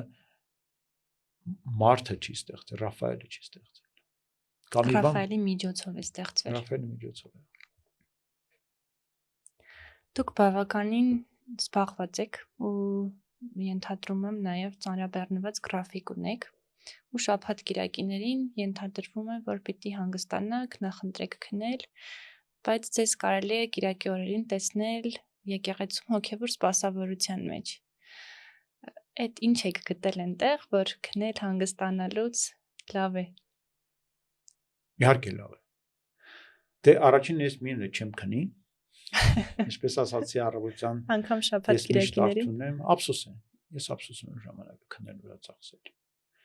Այն աստիճան, որ քիչ եմ քնում ու մի քիչ է դրանից իրականում կյանքս դժվարանում է, որովհետև հոգնում եմ, բայց ինձ շատ դժվար է մնալ անկողնում, եթե սարսնացել եմ համարյա անհայտ։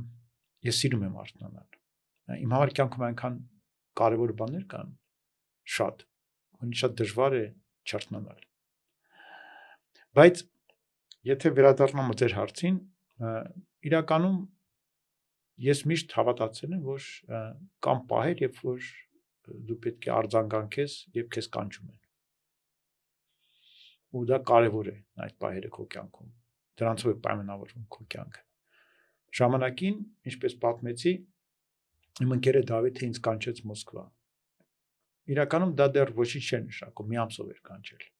Բայց արի ուտես դա դարձավ իմ կյանքի զգալի մասի ճանապարհի սկիզբը։ Եվ շատ առումներով ինձ հարստացրեց այդ կյանքի փորձը, որ ես ունեցա այդ տարիներին, երբ որ ես մեծ ընկերության, մեծ բաժանմունքի միջազգային տարածմամբ բաժանմունքի ղեկավարի ինձ ենթարկում էին հարյուրավոր մարդիկ, ես կարևոր որոշումներ էի կայացնում եւ զարգացնում էի product, որի հիմա այդ ընկերության հիմնական product-ն է։ Ու դա ինձ մեծ փորձառություն տվեց։ Հետո ինձ Տերմեսրոպը իմ ընկերը կանչեց դառնալու դպրոցի տնօրեն։ Ու ես պիտի ամեն ինչ թողնեի, իմ բոլոր ձեռքբերումները, ոլորտը, իսկ ես ճանաչված մարդ էի ոլորտում եւ գայի Հայաստան։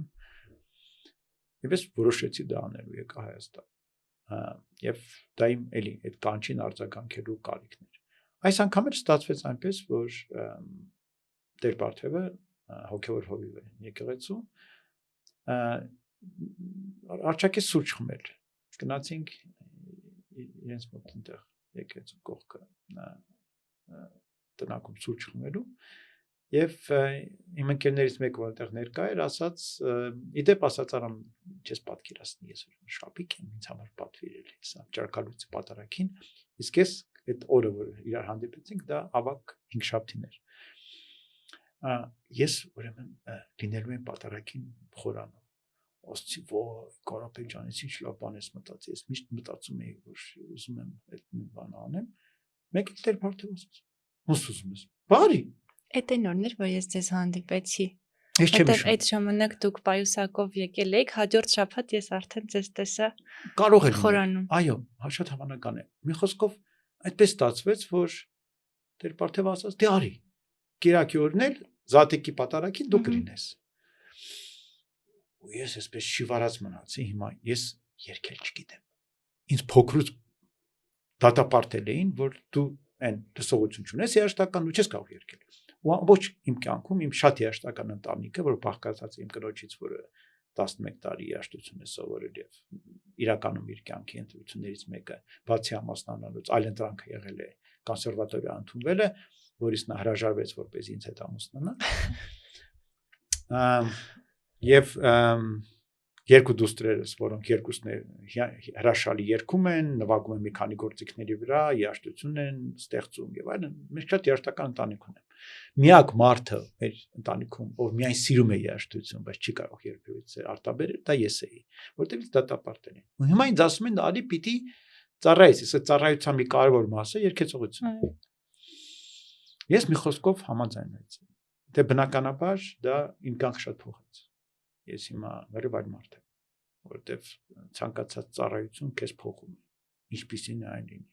Ցանկացած պարտավորություն քո մեջ, իսկ եթե դու այդպիսի ծառայություն ես մտածում, որ շատ յուրահատուկ է, այն շատ խորն է քեզ փոխում։ Ամեն կիրակի խորանի վրա աղոթելը դա շատ մեծ վերափոխիչ ուժ ունի մարդու վրա։ Եվ այո, հիմա ես դրանով զբաղվում եմ, գնացի երգի դասերի, հիմա արդեն բավականին լավ երգում եմ, դուրս եկա որ այդ լսողություն չունենալու։ Ես հիմա դա ասում եմ բոլորին, քանի որ մենք կրթության մասին ենք խոսում, մի հավատացեք մարդկանց, ով ասում են, որ դուք մի բան չեք կարող անել։ Ուղղակի այդ մարդկանց նայեք, շփտացեք իրենց եւ ասեք, իհարկե կարող եմ։ Գնացեք անելու։ Եվ եթե դուք իրական խորը ցանկություն ունեք դա անել, սկսեք սովորել, միշտ կստացվի։ Կան բաներ, որ դժվար թե, ասենք, եթե ուշ սկսեք, հասնեք մեծ այսպես վարպետության, օրինակ, եթե դուք 50 տարեկանում սկսեք վիրահատել, դժվար թե կարողանաք դառնալ լավ վիրաբույժ, որտեղ դա ամեն դեպքում դա պահանջում է երկար տարիների, որ չեք հասցնի հավանաբար։ Բայց Պիրոսմանին 50 տարեկանում սկսեց նկարել եւ դարձավ աշխարհահռչակ նկարիչ, վրացի նկարիչ։ Այնպես որ դա էլ է հնարավոր։ Ամեն տարիքում կարելի է մի բան անել եւ դառնալ շատ լավ է գործում։ Հիմա ես փորձում եմ երգել։ Չգիտեմ ուր դա ինձ կտանի, բայց մեծ հաճույք է ինձ պատճառում։ Եվ իհարկե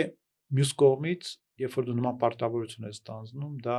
դռներ է բացում, որտեղ կան ճանապարհներ եւ ճանապարհներով արդեն դու չես կարող չընթանալ։ Ես հիմա արդեն գնում եմ ժամերկությունների կամած, փորձում եմ անգիր անել, ուրեմն այդ մեր բոլոր ժամերկությունների բովանդակությունը, շնորհալու կողմից գրած եւ մնացածների, որը երկար է, պիտի բոլոր հիշես, սաղմոսները, պիտի կարողանաս տալ ընթերցես, դեռ երկար ճանապարհ ունեմ իմ առջև, բայց սկսել եմ։ Հիմա որտեղ է ճանապարհից կբերի չգիտեմ, բայց կարևոր է կյանքում, երբ որ դուռ է բացում քո առջև եւ դու զգում ես, որ այդ դուռը քեզ համար է բացվել, որ մտնես, այլ ոչ թե խուսափես։ Պետք չի խուսափել մարդահրավերներից կյանքում։ Դա ձեր կյանքն է, ձեր ճանապարհն է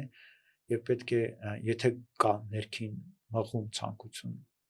գնալ եւ այդ մտնել այդ դուռը եւ գնալ այդ ճանապարհով,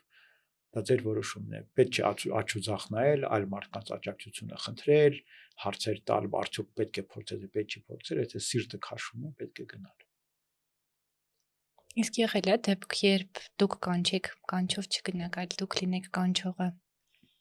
Դե ես դրանով ամեն օր եմ զբաղվում, ես ուսուցիչ եմ։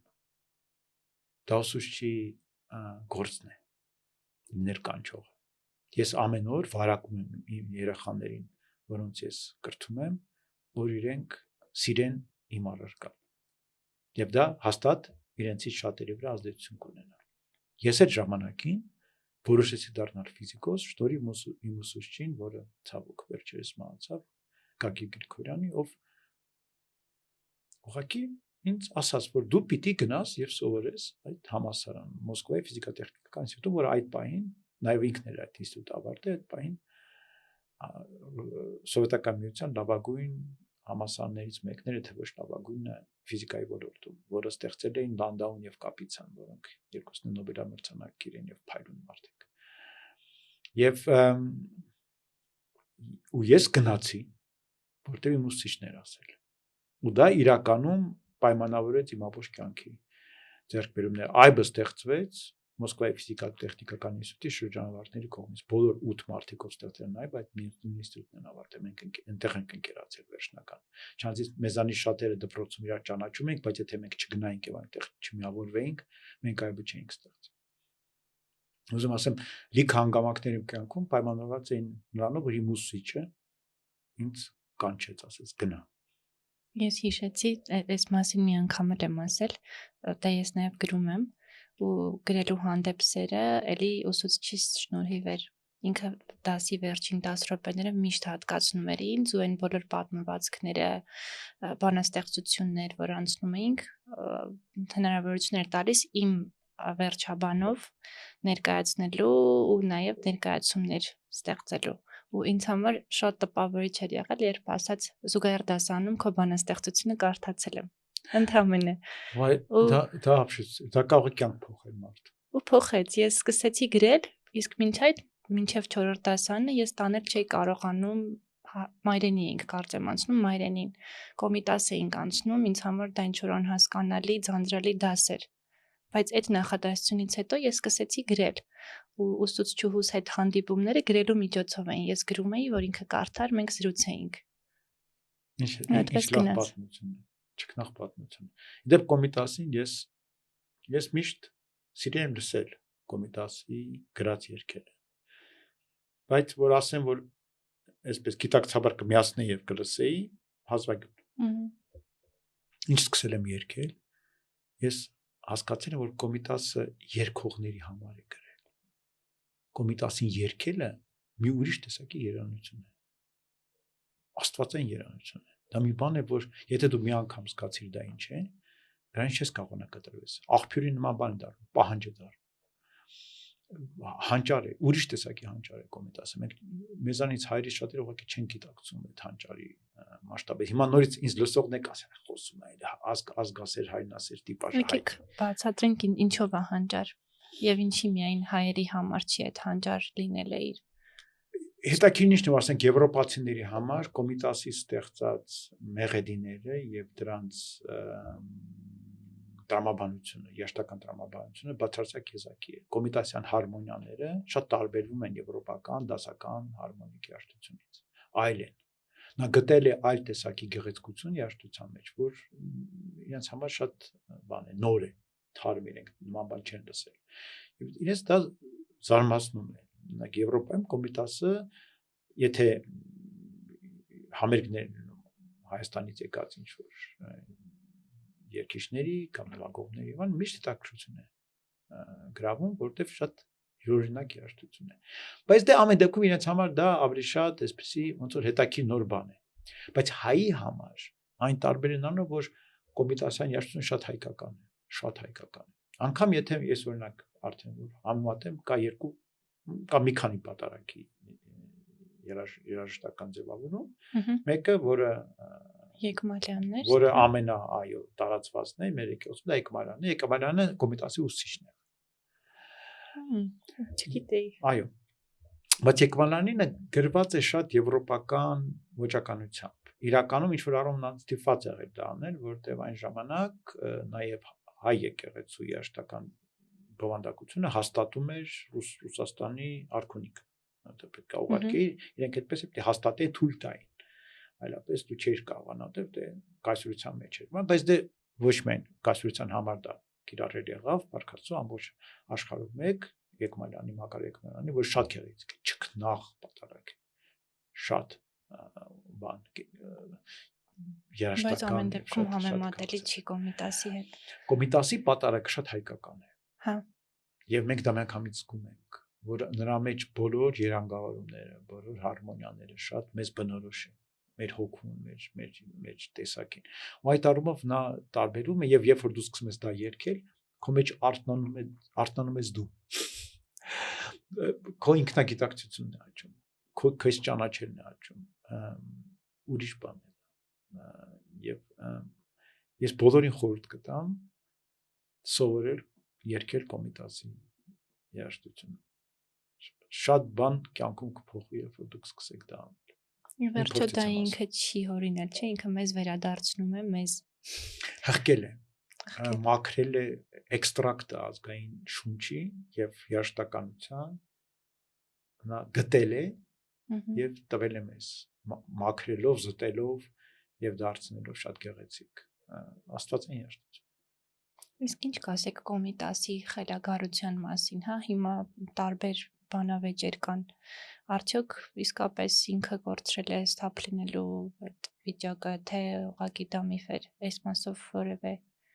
Ես չեմ կարող ասել, որովհետև իմ կարծիքով դրա համար պետք է լուրջ հետազոտություն, հետաքննություն ես կասեի, որի վրա իմ պատկերացմամբ բավարար ռեսուրսներ դրված չեն։ Թե ինչն է բերել նրան, որ իրեն պարփակել են հիվանդանոցում, Փարիզում, թե ինչն է հետևանքում ինչու է նա այնտեղ մահացել։ Դա 30 տարի կարծեմ ապրել էր, չէ՞, ցեղասպանությունից հետո քիչ զարմանալի է այդ ինտերվալը։ Թե ինչու է դա եղել այդպես, ինչու է այնտեղ չի կարողացել ոչինչ ստեղծել եւ այնտեղ այդ ոչի բան դուրս չի եկել իրենից այլևս։ Դա բարդ հարց է, դրա պատասխանը դժվար է գտնել, բայց հայտնի է, որ այն ժամանակ հոգեբուժությունը շատ պրիմիտիվ էր, շատ քիչ էր հայտնի մարդկանց հոգեկան վիճակների մասին, դրանց անդրադառնալու մասին, դրանց բուժելու ձևերի մասին,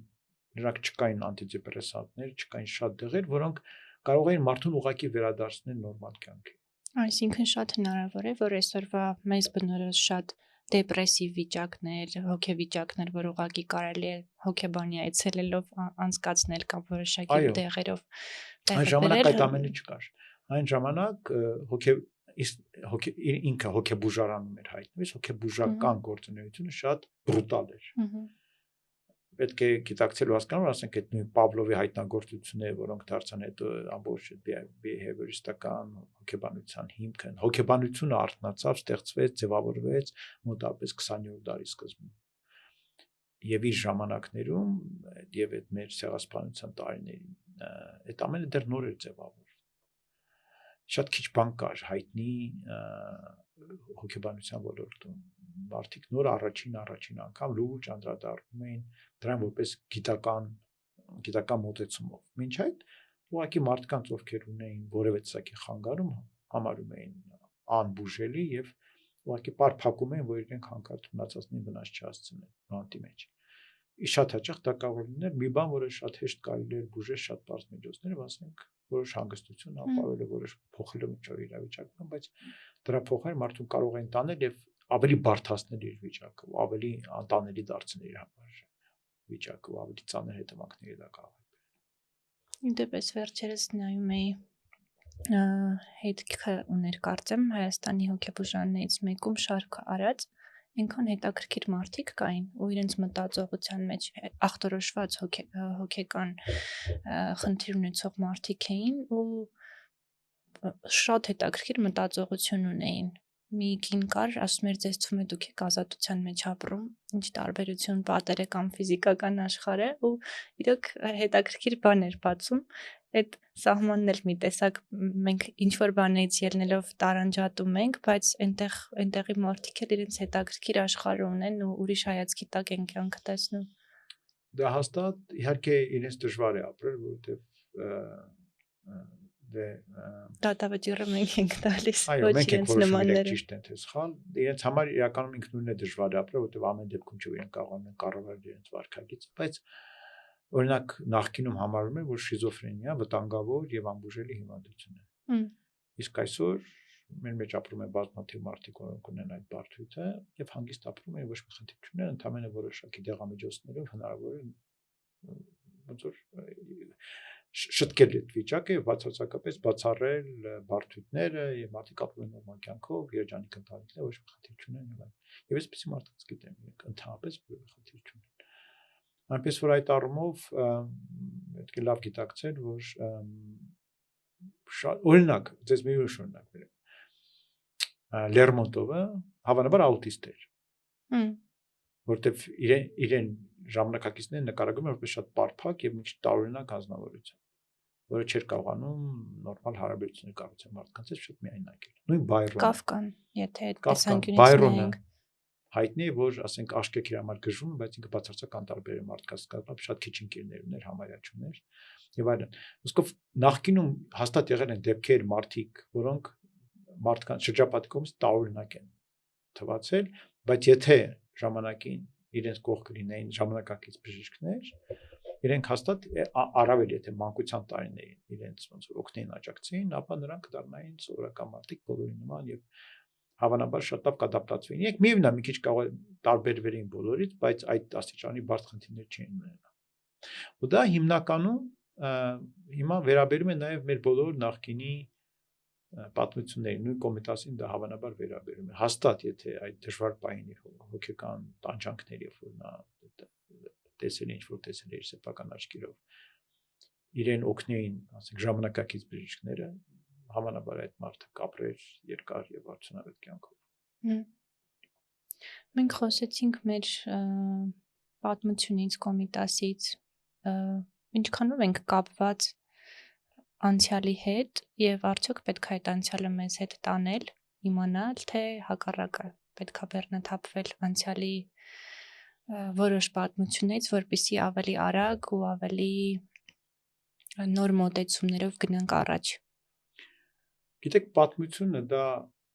անցյալի մասին չէ։ Պատմություն առարկան, եթե մենք վերցնենք գիտությունը պատմության եւ առարկան պատմության, ապագայի մասին, ոչ թե անցյալի։ Մենք կարևորում ենք միշտ անցյալում այն, ինչ մեզ համար այսօր կարևոր է։ Մենք չենք կարող անցյալում կարևորել այն, ինչ այսօր կարևոր չէ, դա ուղղակի չի ստացվի։ Անկամ եթե պատմաբանը փորձի մեզ ներկայացնել անցյալը, անցյալի կարևորման լուսի ներքո, քչերը դրանով կհետաքրքրվեն։ Մենք ինչու, որովհետև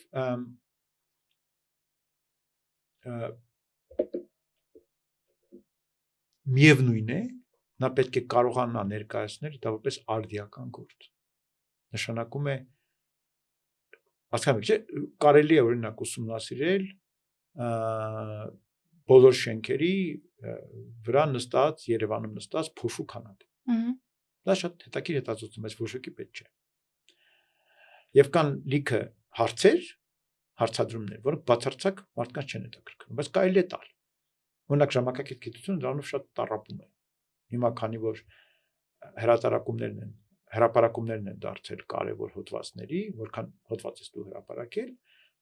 գիտնականները ընկած շատ տարօրինակ բաներ են ուսումնասիրում, որ հասարակության ընդհանրապես չեն հետաքրքրում, բայց հասարակության հաշվի։ Եվ հիմա շատերն են քննադատում ժամանակակից գիտությունը այդ որոշակի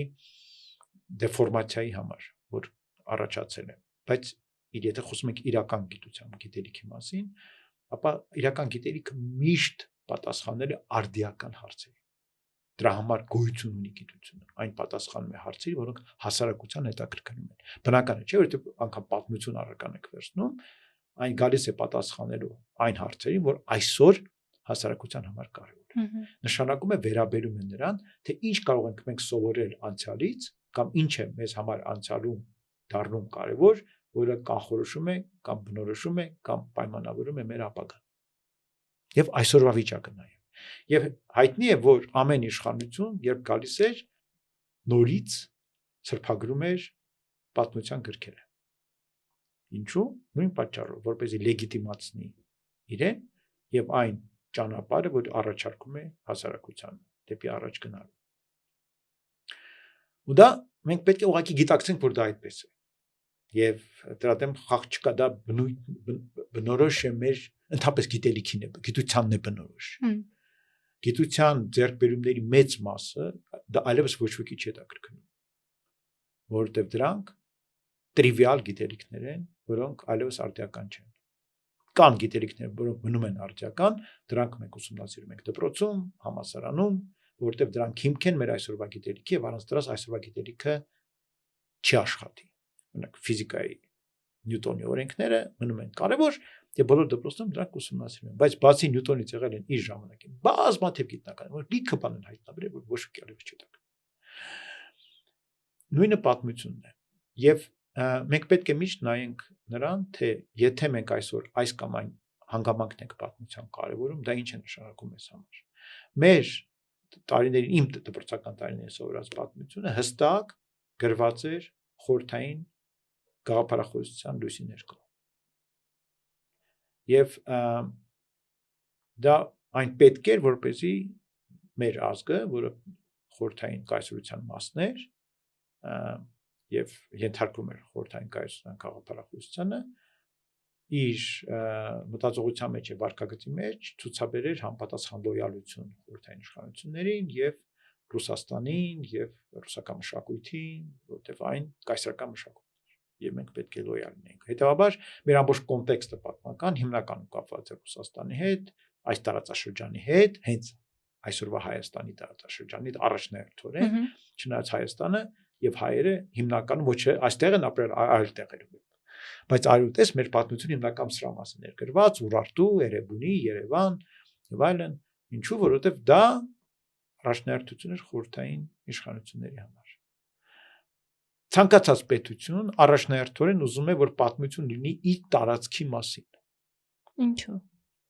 Որովհետեւ իշխանությունները ուզում են լինել լեգիտիմ այդ տարածքում։ Օրինակ Ֆրանսիայի պատմությունն է, ավելի շատ վերաբերում է Ֆրանսիայի Հանրապետության պատմության, քան Ֆրանսիայի ընդհանրապես, որովհետև մինչև Ֆրանսիայի Հանրապետության ձևավորումը Ֆրանսիան անգամ ազգային չէր որպես պետություն։ Ուղղակի ինչ որ թագավորների ներքո, որոնք եկել են իրականում հլոդվիկներից, որոնք իրականում գերմանացի են եղել, իրենց ապուր սերունդը, հետո դարձել են ավելի լատինախոս, հետո վերածվել են, ասենք, լատինախոս վուլգար լատիներենով, պարզ լատիներենով, ժողովրդական լատիներենով խոսացող մի ազգի, որը հետո ինչ որ մշակույթ է ձևավորել, բայց այդ տարածքում ապրել է ով ասես։ Եվ Ֆրանսիան տարբեր դարերում տարբեր տարածքներ է զավթել, որտեղ ով ասես ապրել։ Եվ իրենք դրանից չեն կաշկանդվել, որտեղ ազգային պետություն չի եղել, թագավորություն եւ ինչ որ բան կայսրություն։ Իսկ կայսրություն լինելով այն պարփակել էր մեջ նաեւ տարածքներ, որոնք շատ հեռու են, որտեղ ապրում էին աֆրիկացիներ եւ մի որոշ ժամանակ ամերիկյան հնդիկներ կամ հնդկացիներ մեկ իրենք հնդկացիներ չէ՞ կոչում։ Եվ այլն։ Բայց հետո ձևավորվեցին ազգային պետություններ եւ միանգամից այդ ազգային բաղադրիչը դարձավ կարեւոր, տարածքը եւ սահմանները դարձան շատ կարեւոր եւ ամեն պետություն սկսեց պատմությունը գրել հենց այդ տարածքի համար։ Մենք էլ ենք, չէ՞, մեր մեծությունը, մեր կարողությունը այդ ծովից ծով Հայաստանի կոնցեպտով ներկայացնում, բայց դու երբ որ ասենք պետք է հիմա ասենք փորձես պահպանել ինչ-որ պետություն եւ պետականություն, ապա իշխանությունները տրամաբանությամբ ուզում են ամբողջ պատմությունը բերեն եւ դնեն այս տարածքի մեջ, որպեսզի ապագան, որը կապված է պատմության հետ, լեգիտիմացվի հենց տարածքով։ Հասկանում եք, չէ՞։ Դա շատ պարզ տրամաբանություն է դրանում դրված։ Ու դա միշտ է այդպես արվել, մեր իշխանությունները այդ առումով բացառություն չեն։ Եվ հարցը միայն չափն է, ուղղակի այդ ընդհանուր շապիկը հայերի համար նվազագույն կիրառելին է, որովհետև հայերի պարագա մենք ունենք փաստացի իրավիճակ, որ հայերի մեծ մասը Հայաստանում չի ապրում։ Ու մենք այն 7 միլիոն եզակի ազգերից ենք աշխարհում դրսում են։ Ես կասեի եզակի միակ ազգն ենք, որի այդքան մեծ տոկոսը ապրում է իր ազգային պետությունից դուրս։ Մենք ունենք ազգային պետություն Հայաստան եւ արի ուտես հայերը, որոնք մեր ազգից են, ապրում են հիմնականում Հայաստանից դուրս, անգամ հрьяաների պարագայում, միևնույն է հрьяաների մեծամասնությունը այս պահին ապրում են հենց Իսրայելում։ Հա, երկրորդ մեծ քանակը հрьяաների ապրում է Ամերիկայում, էլի հрьяաներ կան տարբեր երկրներում, բնականաբար իրենք նաև մեծ բյուրք ունեն, բայց միևնույն է համաչափությունը այնպեսին չի, ինչպես իսկ դա ինչով է պայմանավորված, ինչի հետ եք կապում մեր օտարամոլություններ, ցեղասպանությունից հետո հանգամանքներից ելնելով այսպես գաղթական լինելներ, ինչն է պատճառը, որ այսօր հայերի մեծամասնությունը իր հայրենիքում չեն եւ հայրենիքում գտնվողներից շատերն էլ աչքները դեպի դուրս այսպես մի տեսակ դեպի դուրս գնալու, ուրիշ երկրում ապրելու ցանկություն ունեն։ Շատ դժվար է ասել, շատ պատճառներ կան միաժամանակ, չկա մի պատճառ։ Չի կարող լինել նման բանի համար մեկ գլխավոր պատճառ է։ Դա չափից դուրս պարզ վիճակ կլինի։ Մարդիկ Իսկ տարբեր են մի քանի երևի։ պատճառներ կան։ Առաջին եւ հիմնական պատճառն այն է, որ իրենց սեփական հողում հայերը անընդհատ ենթարկվել են ճնշումների տարբեր տեսակի եւ կորուստներ են ունեցել։ Եվ սեփական հողը ունենալու փորձը կամ սեփական տարածք ունենալու փորձը կամ սեփական տարածքը վերահսկելու փորձը հայերի մոտ հիմնականում վերջի երկար տարի ընթացքում չի հաջողել։ Ի տարբերություն դրա օրինակ հրաները ուղղակի չեն ունեցել սեփական տարածքը։ Իրենք այսպես թե այնպես ծրված են եղել աշխարհում մեկ եւ իրենց համար ասենք ազգային պետություն ձևավորելը եւ Երուսաղեմ վերադառնալ եղել է գեր նպատակ եւ գեր երազանք։ Իսկ մենք միշտ ունեցել ենք մի ինչ-որ տարածք կամ ինչ-որ կտոր, որը ոնց որ մերն է եղել, որտեղ մենք շարունակել ենք ապրել որպես մեծ խումբ, որը մենք Հայաստան ենք կոչել, այսպես թե այնպես ունեցել ենք այդ տեղը, որը Հայաստանը մեզ համար եղել, ուղղակի այն միշտ եղել ինչ-որ կայսրությունների մեջ, ինչ-որ տեղ երբեք մերը չի եղել։ Եվ այդ քոնը չլինելու, գումարած քո տարածքում անդադ հետապնդված լինելու, գումարած այլ տեղերում հաջողության հասնելու մեծ փորձը, իսկ հայերը ամենուրեք շատ լավ են ապրում բացի Հայաստանից։ Այդ ամենը չափից շատ բան է, որպեսզի դրա դեմ դու կարողանաս խաղալ։ Դա մեծ կուտակված բան է, ենթագիտակցական ընկալում է, որի հետ շատ դժվար է մրցել։ Իրապես ցավոք մենք այնքան լավն ենք մեր մշակույթի առումով։ Ես չեմ խոսում մարդկային արժանինքների մասնավոր ամեն մարդու առանձին եւ չես սիրում ասել որ հայերը եսին վերջն են մնացածները վատն են մուսակցությունը անիմաստ են եւ վտանգավոր բայց մեր մշակույթը այնպեսին է որ մենք հեշտությամբ ենք հասկանում այլ ազգերին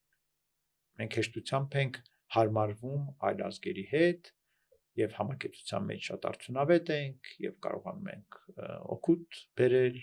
եւ այդ հմտություններ նաեւ նպաստում են եւ վնաս չհասցնել, ասենք չկա հայկական համայնք աշխարհում մեկ, որը առանձնակի տարբերվի նրանով, որ իր ներկայությունը որևէ երկրում այդ երկրին ինչ որ խնդիրներ է ստեղծում։ Ի տարբերություն այլ ազգերի համայնքների, որոնք հիմա Եվրոպայի մեծ խնդիրներ են ստեղծում եվրոպական երկրների համար, հայերը երբեք խնդիր չեն ու չեն լինի։ Ու դա մեր ու հետաքրքիր է, որ դա կապված չի զուտ նրա հետ, որ ասենք մենք խոսում ենք քրիստոնեական երկրների մասին։ Հայկական համայնքը Իրանում շատ արդյունավետ է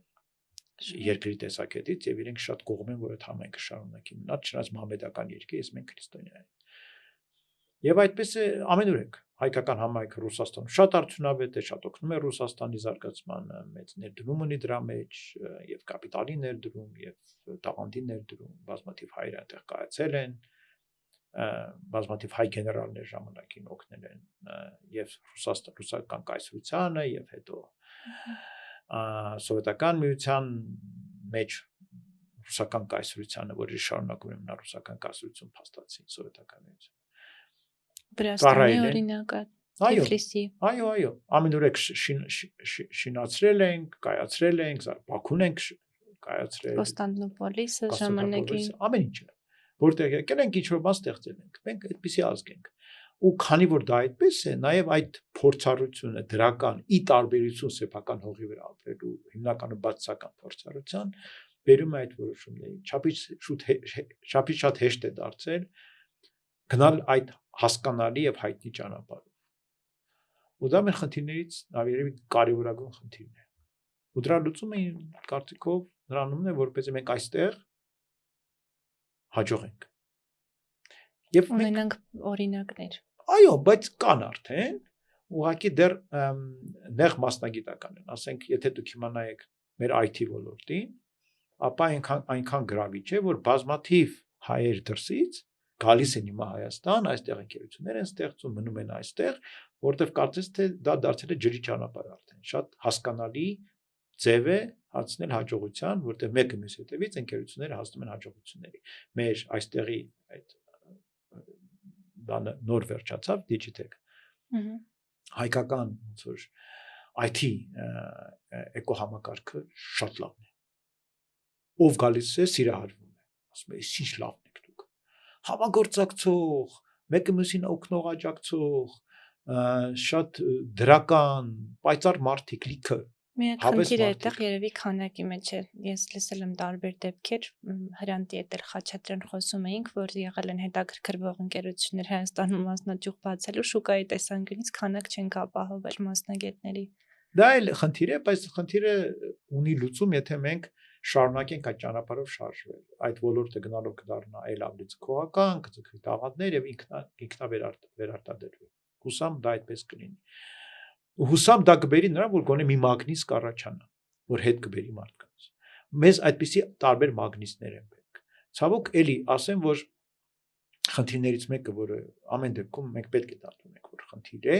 դա մեր հարևանն է։ Իրական 2 հարևան, իրական 3 հարևան, իրական 4 հարևան, որն է խնդիր են։ Այդքան խնդիր հարևանն է, որքան մենք ունենք, քիչ երկրներ կան աշխարհում։ 4 կողմից դու շրջապատված ես երկրներով, որոնք այսպես թե այնպես դավադիր են քո նկատմամբ։ Ամեն մեկը իր ձևով։ Մեկը մամեդական է, իսկ դու քրիստոնեական ես, մյուսը կարծես թե քրիստոնեական է, բայց անդադ շահերի բախումների մեջ հայտնում Հայաստանի հետ շուկաների բաշխման հիմա օրինակ իրանք հետաքրքրված է ռուսական շուկայով ավելի շատ քան նախկինում, հետաբար հայկական ապրանքները փորձում են ամեն կերպով խոչընդոտներ ստեղծել, որպեսզի մրցակցության ոնց որ մեջ հաղթեն այդ ձևերով, զուտ սահմանափակելով հասանելիությունը եւ այլն։ Իսկով լիքը մենք դե մնացած երկուսի մասին չեմ խոսում, դրանք մեզ համար մահացու վտանգ են իրենց մեջ պարունակում։ Եվ այդ պարագայում բնականաբար այստեղ ապրելը մի քիչ դժվար է, բայց եթե մենք գանք մեր խոսակցության սկզբին, հենց այնտեղ որտեղ ապրելը դժվար է, կայանում են գլխավոր ձեռքբերումները։ Հենց այնտեղ մեծանում եւ հասունանում են ամենաուժեղ մարդիկ։ Մի հայտնի խոսք կա, ասում են լավ ժամանակները ուժեղ մարդիկ ստեղծում են լավ ժամանակներ ծնում են թույլ մարդկանց։ Թույլ մարդիկ ստեղծում են վատ ժամանակները ծնում են ուժեղ մարդկանց։ Մենք հիմա շղթայի մեջ ենք։ Մենք հիմա այն շղթայի մեջ ենք, որ վատ ժամանակները, դեպ լավ ժամանակները մեզ մոտ սկսեցին մոտապես 2000-ականների սկզբից եւ շատ արագ վերեցին բավականին մեր մոտ այլասերման, լիքը խնդիրներ առաջացան, կոռուպցիան ծաղկեց ամենայն գեղեցկությամբ, այդ զավթողական մտածողությունը, որ եթե մենք իշխանություն ենք, ամեն ինչը մերը պետք է լինի, բան գերիշխում էր։ Հիմա մենք գտնվում ենք վատ ժամանակներ, մենք ունեցանք կորուստներ, մենք ունենք ներքին քաղաքական խնդիրներ, վարակտում հասարակության, որը ստեղծում է լարվածություն եւ կարիք եւ պահանջ, որպեսզի մարդիկ լինեն ուժեղ եւ կայուն, որը դժվարացնում է մեր կյանքը, բայց մյուս կողմից ամրացնում է մեզ։ Եվ միշտ դա բերում է նրան, որ ինչ-որ պահին այդ փորձություններով անցած մարդիկ դառնում են ուժեղ եւ կարող որոշումներ բարդ կայացնելու, լուծումներ ձևավորելու, խուսափելու թուլությունների հետևից գնալուց, գիտակցելու, որ թուլություններից ճանապարհով են տանում եւ կործանման եզրին կանգնած լինելով դու գիտակցում ես, որ պետք է ջան գործադրես, որ չկործանվես։ Ու դա միշտ բերում է զարգացման։ Ու մենք հիմա դա տեսնում ենք, Հայաստանը հիմա ամեն դեպքում գտնվում է այն փուլում, երբ որ կա որոշակի զարգացում։ Մենք հիմա բոլոր ոլորտներում տեսնում ենք որոշակի զարգացում։ Թե դա ուր կտանի մեզ, ուր կբերի, ես դեռ չգիտեմ, միշտ այդպես է։ Այո, վտանգավոր է։ Այո, դժվար է։ Բայց երբ որ վտանգ չկա եւ դժվարություն չկա, դա ամենավտանգավոր վիճակն է, որտեվ մեծ ռիսկեր են քեզ սպասում ապագայում, ոնց դու պատրաստ չես լինի։ Մենք չափից դուրս քնած էինք էշիականջում, երկար տարիներ մեր տարած հաղթանակի արդյունքում մենք վստահ էինք, որ մենք ուժեղ ենք, մենք կարող ենք եւ այլն, մինչեւ պարտվեցինք։ Ու այդ պարտության 90%-ը մեր այդ հիմար վստահություններ սեփական ուժերի նկատմամբ, ոչ մի բանով չպայմանավորված։ Բայց ես վստահ չեմ, որ մենք հիմա արթնացել ենք ու այդ քնած վիճակից դուրս ենք եկել։ Բոլորս իհարկե ոչ, որտեղ միշտ կա իրականությունից փախնող մարդիկ, որոնք զբաղված են ինքնախապեյությամբ, որոնք հավատում են սուտ մեդիային, որը Facebook-ով լցված իրենց համոզում է, որ ամեն ինչ ճկնաղ եւ լավ է, մենք բոլորին հաղթել ենք եւ մենք ամենաուժեղն ենք, բայց խելացի մարդիկ արթուն են։ Բոլորը արթուն են։ Խելացի մարդիկ։ Ու դա ամենակարևորն է, որտեվ արդյունքում միևնույն է խելացի մարդիկ են որոշում, թե ինչ է լինելու երկրում։ Փոքրամասնությունը մեծամասնության խելացի մարդիկ միշտ գտնում են միջոցներ, ինչպես համոզել մնացածներին։ Ուղղակի իրենք պետք է միավորվեն։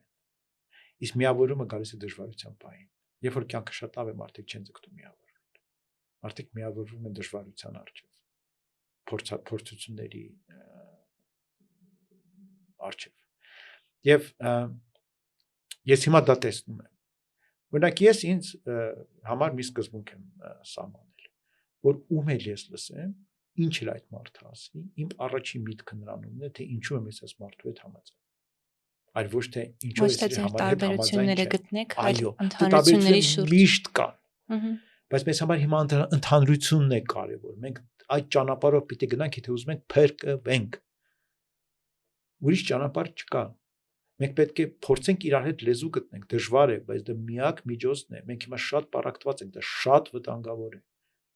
Ցանկացած ուժի կողմի վերջնական հաղթանակը կործանի չէ Հայաստանի համար։ Դա պետք է հստակ հասկանալ,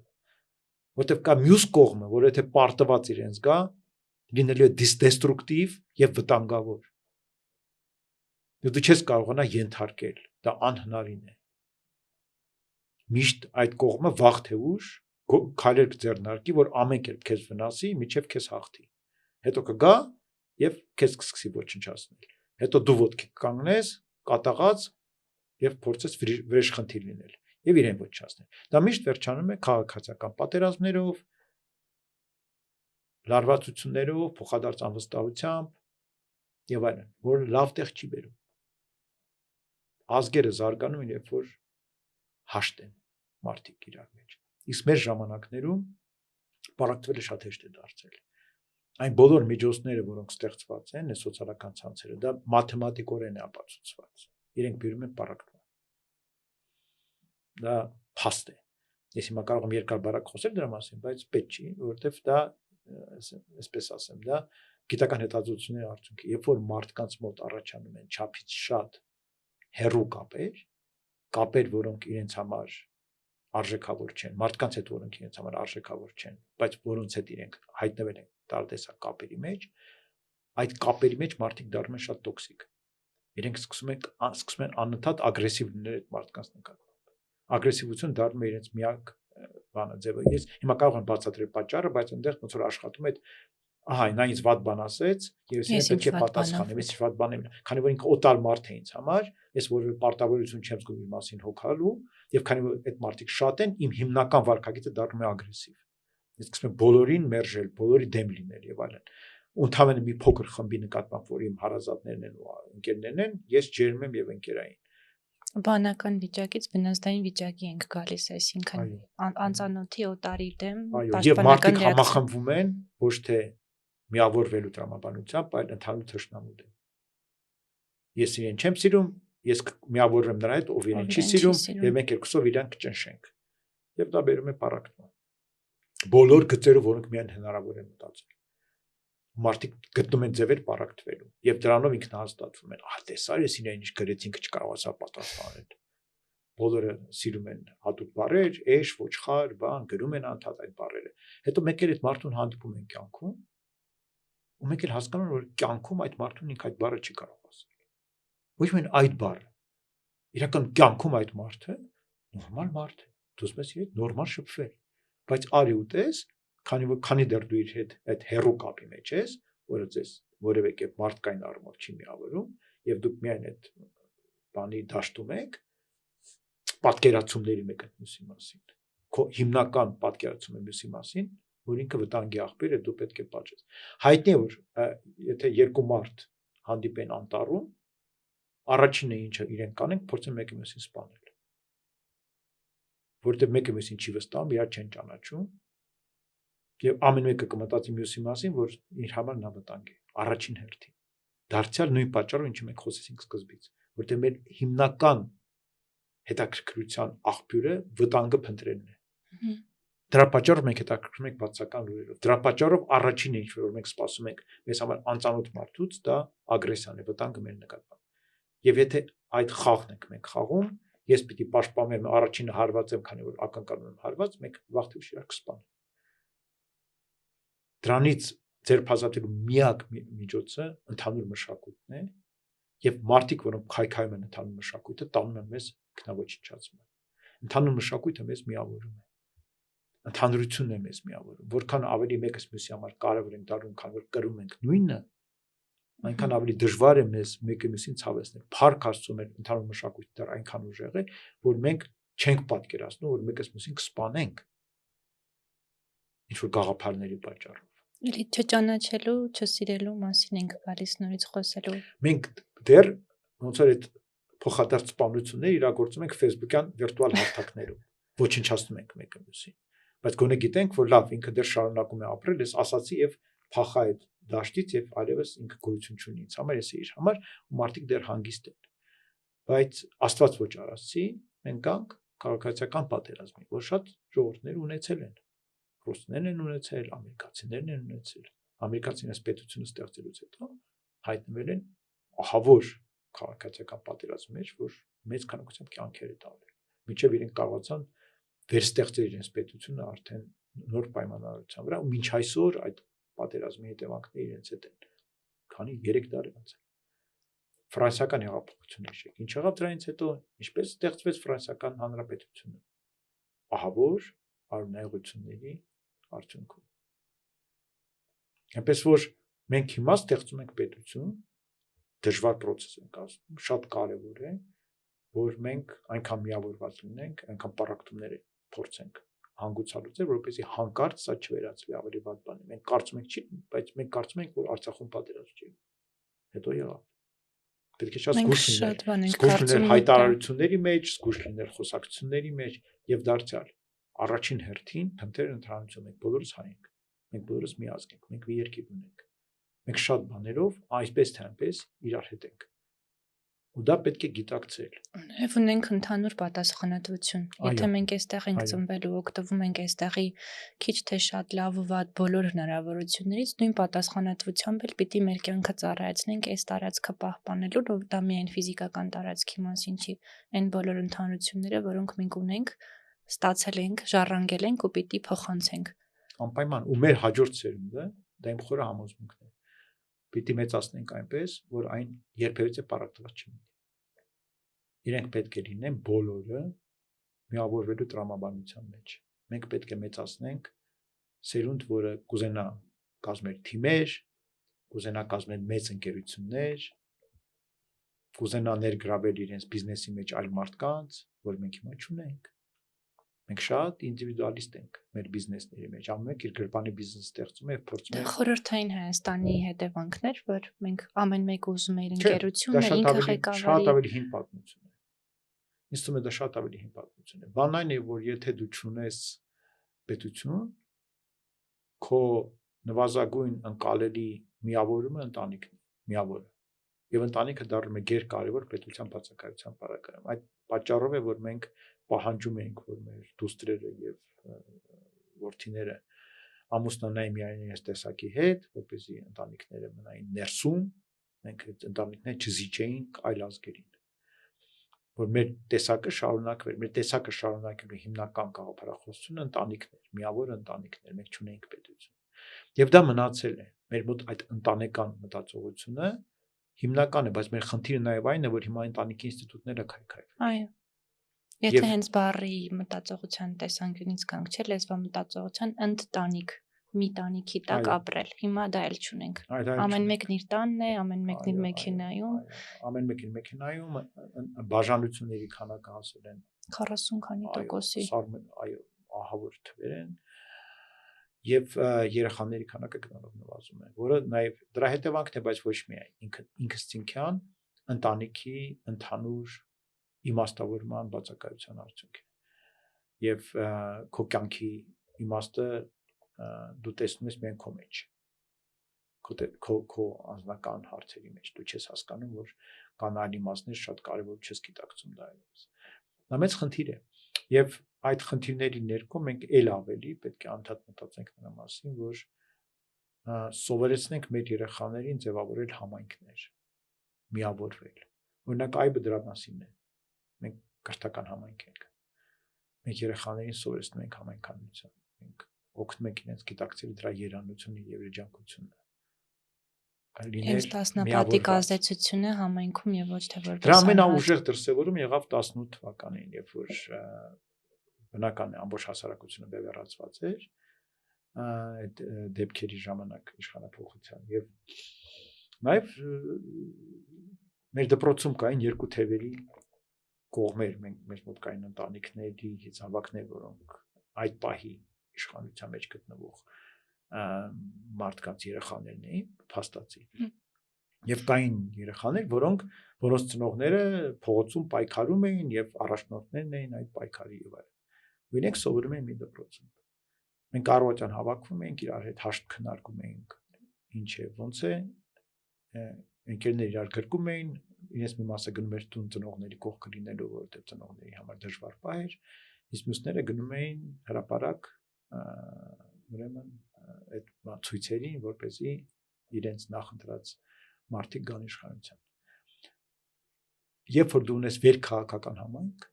ու մենք դրա փորձ ունենք, ու մինչ այսօր այբը վերքաղաքական համայնք է, մենք դպրոցում չունենք քաղաքականություն։ Մենք ստանում ենք շատ մեծ այդ միավորվելու կարողություն։ Մենք մեր ծնողները համագործակցում են, աշխատում են իրենց երեխաներին մեծացնելու գործում, չնայած շատ տարբեր պատկերացումներ ունեն։ Դրանց մի մասը կարող է երկրպագեն այսօրվա իշխանությունները, մյուսները կտրուկ դեմ լինեն ընդդիմության առաջնորդներ, բայց իրենք իրար հետ ձեռք-ձեռքի դաստիարակում են երեխաներին, իրար հյուր են գնում, երեխաները իրար հյուր են գնում, շփվում են եւ այլն, որովհետեւ կա այդ համայնքի զգացողությունը, կա կարևորումը գերնպատակի, որը այստեղ դրված է։ Երեխաների ճակատագիրն եւ ապագան, ու դրանից կարևոր բան չկա դպրոցում։ Ու այդպեսին պիտի ցանկացած համայնք, այն պետք է լինի վեժ քաղաքական, պետք է միավորի ցանկացած համայնք։ Այդ դեպքում մենք ունենանք ուժեղ պետություն, ինստիտուտները, որոնք հենց համայնքներ են, տարբեր տեսակի հասարակական ինստիտուտներ, պետք է շատ ուժեղ լինեն ուժեղ պետության մեջ։ Եվ այդ դեպքում նրանք հավասարակշռեն քաղաքական ուժերի բերած պարակտումը։ Իրենք քաղաքական ուժերին կենթարկեն ինչ-որ առումով, իրենց ազդեցության ներքո գցեն։ Եվ այդ դեպքում քաղաքական ուժերը ստիպված կլինեն ծառայել հանրային ինստիտուտներին, հաշվի նստել իրենց հետ։ Ես ունեմ մի այլ փորձ նման բանի, դա գիտուժն է։ Մենք ստեղծեցինք գիտուժը բացարձակ ապա քաղաքական։ Այդտեղ կան մարդիկ, որոնք շատ տարբեր քաղաքական հայացքներ ունեն, եւ դրա շնորհիվ մենք հեղինակություն ենք, որտեղ մենք ցանկացած քաղաքական ուժի հետ ով լինի իշխանության, խոսելու ենք միայն մի բանի շուրջ՝ գիտության զարգացման շուրջ։ Եվ մենք չունենք որևէ քաղաքական օրակարգ, եւ դա շատ կարեւոր է։ Դա մեզ ուժեղ է դարձնում։ Հենց որ մենք հայտնում ենք որևէ քաղաքական դաշտում, մենք կդառնանք ֆուտբոլի գնդակ։ Մեզ կօգտագործեն այս կամ այն քաղաքական ուժերը իրենց հարցեր լուծելու համար։ Եվ կարժեզրկեն եւ ոչնչացնեն։ Ու դա ամբողջ աշխարհում է, դա միայն Հայաստանում չէ։ Ամբողջ աշխարհում այսօր քաղաքականությունը բավականին տոքսիկ է դարձել։ Եվ այնտեղ պետք է մտնեն միայն դրան պատրաստ մարդիկ, ովքեր գիտեն ուր են գնում եւ ինչ են անում, եւ գիտակցում են դրա հետևանքները։ Իսկ մնացածները պետք է հիշեն եւ գիտակցեն, որ առաջին հերթին իրենք երկրի քաղաքացիներ են, երկրի զավակներ են, իրենց երկրով պետք է մտահոգ լինեն, այլ ոչ թե իրենց գերառաջնահերթություն լինի որևէ քաղաքական ուժ։ Եթե իրենք չեն զբաղվում քաղաքականությամբ, եթե իրենք այդ քաղաքական ուժի մասը չեն, որովհետև, ասենք, այդ կուսակցության մասն են կամ այդ կուսակցության հարած մարդիկ են կամ այդ կուսակցության ծառայություն մատուցող մարդիկ են։ Այդ դեպքում մենք ունենանք առողջ հասարակություն։ Իսկ եթե մենք դնենք ու այդ գծերը քաշենք ու բաժանենք տարբեր կողմերի, ծև ու սպիտակ դարձնենք, լիքը դեպքեր մենք խնդիր կունենանք, լիքը դեպքեր։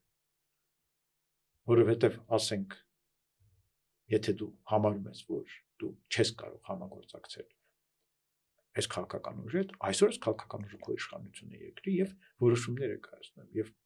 այդ որոշումների վրա դու պետք է ինչ-որ ազդեցություն ունենաս, եթե ուզում ես, որ իրենք դեպի քո երկիրը դեպի լավ ապագա տանեն, չէ՞։ Որոշ դեպքում դու կարող ես կտրուկ համաձայն չես, բայց կարող ես դեպքում շատ էլ համաձայն լինես։ Դու կարող ես շատ ճիշտ որոշում են կայացնում։ Բայց դու ամեն որոշման հակադրվում ես, դու վնասում ես քո երկրին։ Դու գիտակցես դա, որ գիտակցաբար վնասում ես, որ դու պայքարում ես քաղաքական ուժի, դու ոչնչացնում ես քո երկիրը հանուն հաղթանակի։ Լավ ես անում, մեռնեմ քեզ, բայց բոլորին դրա մեջ մի ներգրավի։ Քո նպատակը դա է, դա քո կռիվն է, քեզ համար առաջնային է հաղթանակը եւ իշխանության գալը, բայց բոլորին մի ներգրավի, որտեղ կան մարդիկ, որոնք երկրին ուզում ծառայեն։ Եվ իրենց համար այս որոշումը կարևոր է եւ օգտակար է։ Ու պետք չէ իրենց անընդհատ տրամադրել, որ պայքարիր, ուր, որ ինչ։ Սա քո այսօրվա իշխանությունը, քո այսօրվա երկիրն է, քո այսօրվա պետության ղեկավարներն են, որոնք որոշումներ են կայացնում։ Եվ այդ որոշումների վրա ազդելու արդյունավետ ճանապարհներ կան, բացի անդադ կռիվ տալու եւ ամեն ինչի դեմ լինելուց։ Ասածս դա է, որ պետք է գիտակցություն ունենալ։ Հա, դու միշտ հնարավորություն ունես զբաղվել քաղաքական քարոզչությամբ ընտրությունների պահին։ Հնարավորություն ունես գալ եւ ընտրել քո ուզած մարդուն։ Բայց մնացած ժամանակ դու պետք է հասկանաս, որ առաջնային քո մոտ քո երկիրն է, ոչ թե ամեն գնով, որտեղ ամեն գինը կարող է քո երկրի կորուստը։ Ամեն գնով։ Մենք արդեն ամեն գնով լիքը բան կորցրել ենք, էլի, ու կարող է շարունակենք կորցնել։ Մի փոքր էլ խոսենք արհեստական բանականության մասին։ Nvidia-ն ուզում է Հայաստանը դարձնի AI գործարան։ Ինչ հնարավորություններ կան արհեստական բանականության զարգացմամբ որպես ազգ, որպես երկիր, եթե դիրքավորվենք այդ ուղղությամբ եւ ինչ ռիսկեր ու վնասներ կան։ Փորձենք այդ իրավիճակը վերլուծել։ Սկզբից խոսենք նրա մասին, թե ինչ է արհեստական ինտելեկտը կամ որ մենք սխալ թարգմանված արհեստական բանականություն են ասում։ Դա վաղուց գոյություն ունեցող տեխնոլոգիա է, որի դրսևորումներից մեկը GPT-ն, որը յուրահատուկ տեխնոլոգիա է հիմնված տեքստերի վրա եւ լեզվական գեներացիայի վրա, շատ լայն տարածում է ստացել։ Բայց դա չի նշանակում, որ մնացած տեխնոլոգիաները չկան կամ քիչ տարածված են, կասեի իրենք իրականում ավելի շատ տարածված են։ Օրինակ համատած GPT շատ ավելի մեծ տարածում ունի արհեստական բանականության միջոցով մարդկանց ճանաչելու տեսագրությունները, մարդկանց ճանաչելու տեխնոլոգիաները։ Համատարած հիմա դրված են տեսախցիկներ եւ տեսությունները առաջին, քան GPT։ Այո, իրենք ավելի վաղուց են եւ հիմա շատ զարգացել են։ Դրա մասին ոչ ոք չի խոսում, բայց դրանք իրապես համատարած օգտագործում են։ Ամբողջ Չինաստանում բոլոր փողոցներում դրված են տեսախցիկներ եւ բոլոր չինացիներին հետևում են։ Այդ աստիճան դա տարածում ունի։ Կան այլ տեխնոլոգիաներ, որոնք օգտագործում են նեղ մասնագիտական, որոնք օգտագործում են բոլոր ոլորտներում։ Այնպես որ երբ որ մենք խոսում ենք արհեստական բանականության մասին, կա դրա պրագմատիկ կողմը, որը շատ լայն տարածում եւ շատ արդյունավետ է եւ շարունակելու է օգտագործել կիրառվել։ Եվ կա դրա մի քիչ սոցիալ այսպես հոգեբանական կողմը, որը արտահայտվում է այն տեխնոլոգիաներով, որոնք հասանելի են օգտատերերին, մարդկանց եւ որոնք մեր մեջ առաջացրել են այսպիսի աղմուկ, անհանգստություն եւ այլն։ Խոստումն այն է, որ քանի որ այս տեխնոլոգիան շատ մարդանման են տեքստերը գեներացնելու առումով, իրենք վաղը մեսօր կփոխարինեն մարդկանց։ Բայց կամաց արդեն ամեն ինչ տեղն են գնում, ինչպես բոլոր այլ տեխնոլոգիաները արհեստական բանականության, սրանք էլ դուրս եկա, որ բավականին մասնավոր են։ Իրենք այո, կարողանում են շատ մարդու շատ նման խոսել կամ գրել, բայց դա չի նշանակում, որ իրենք կարող են ամեն տեսակի խնդիր լուծել։ Ոչ, ցավոք, ոչ։ Բայց խնդիրների լայն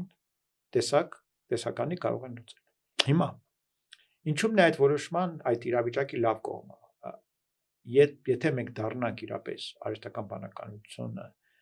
որպես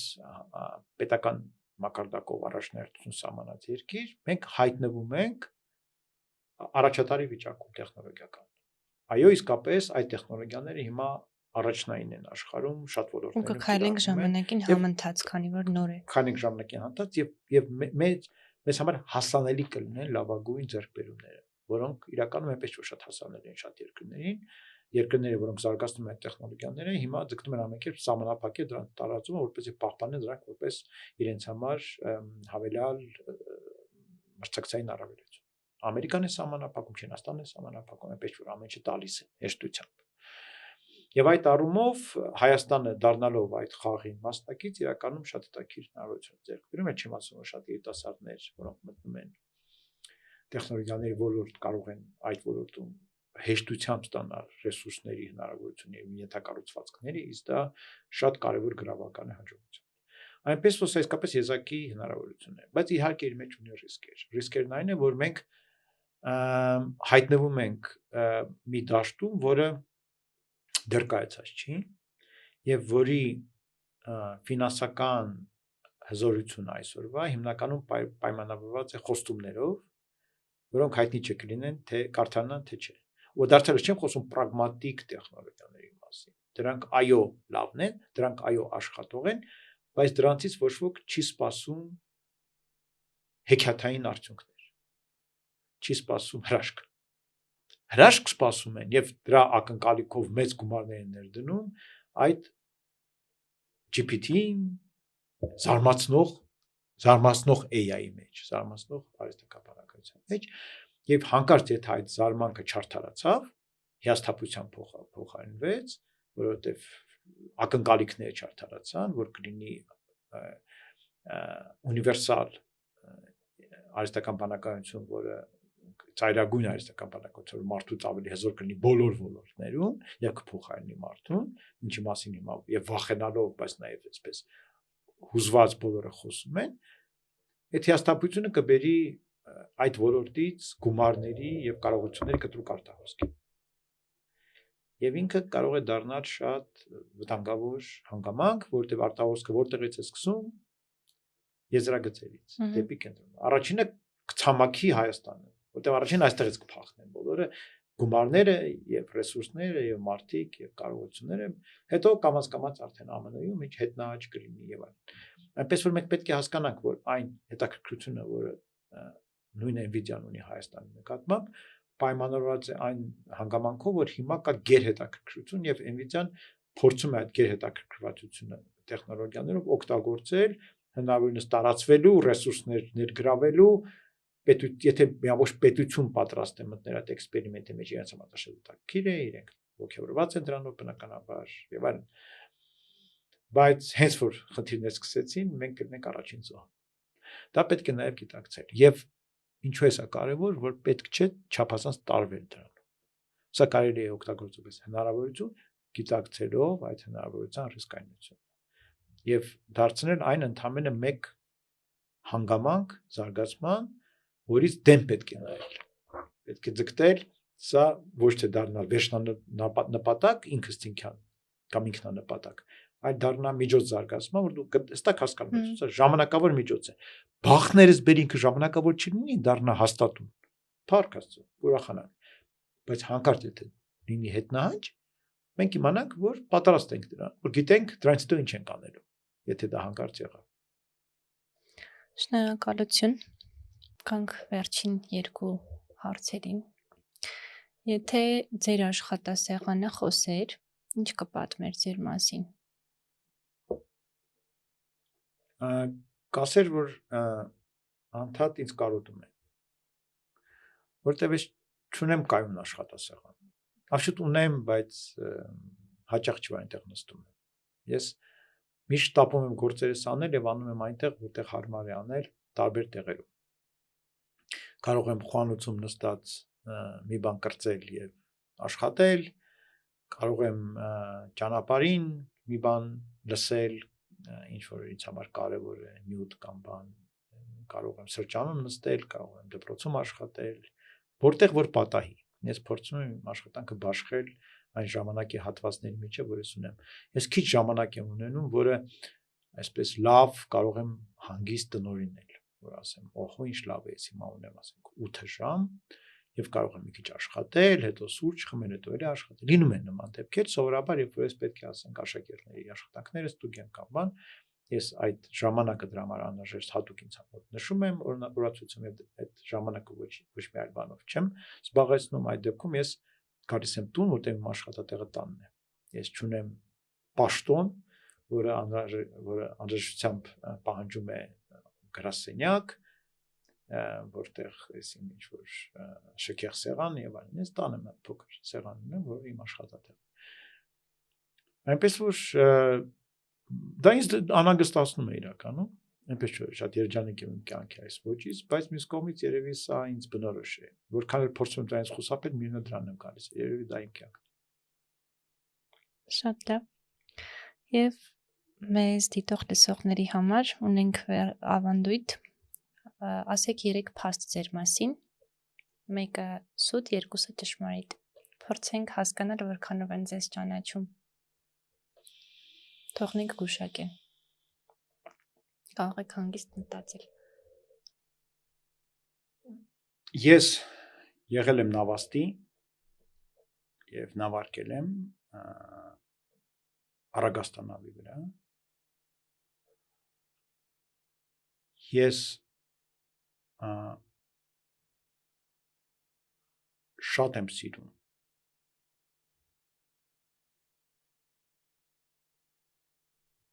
բարել եւ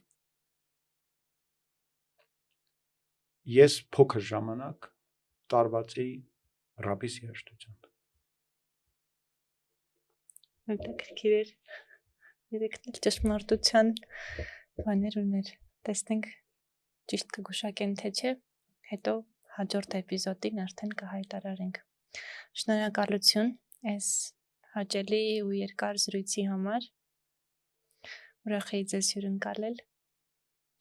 Շնորհակալություն ձեզ։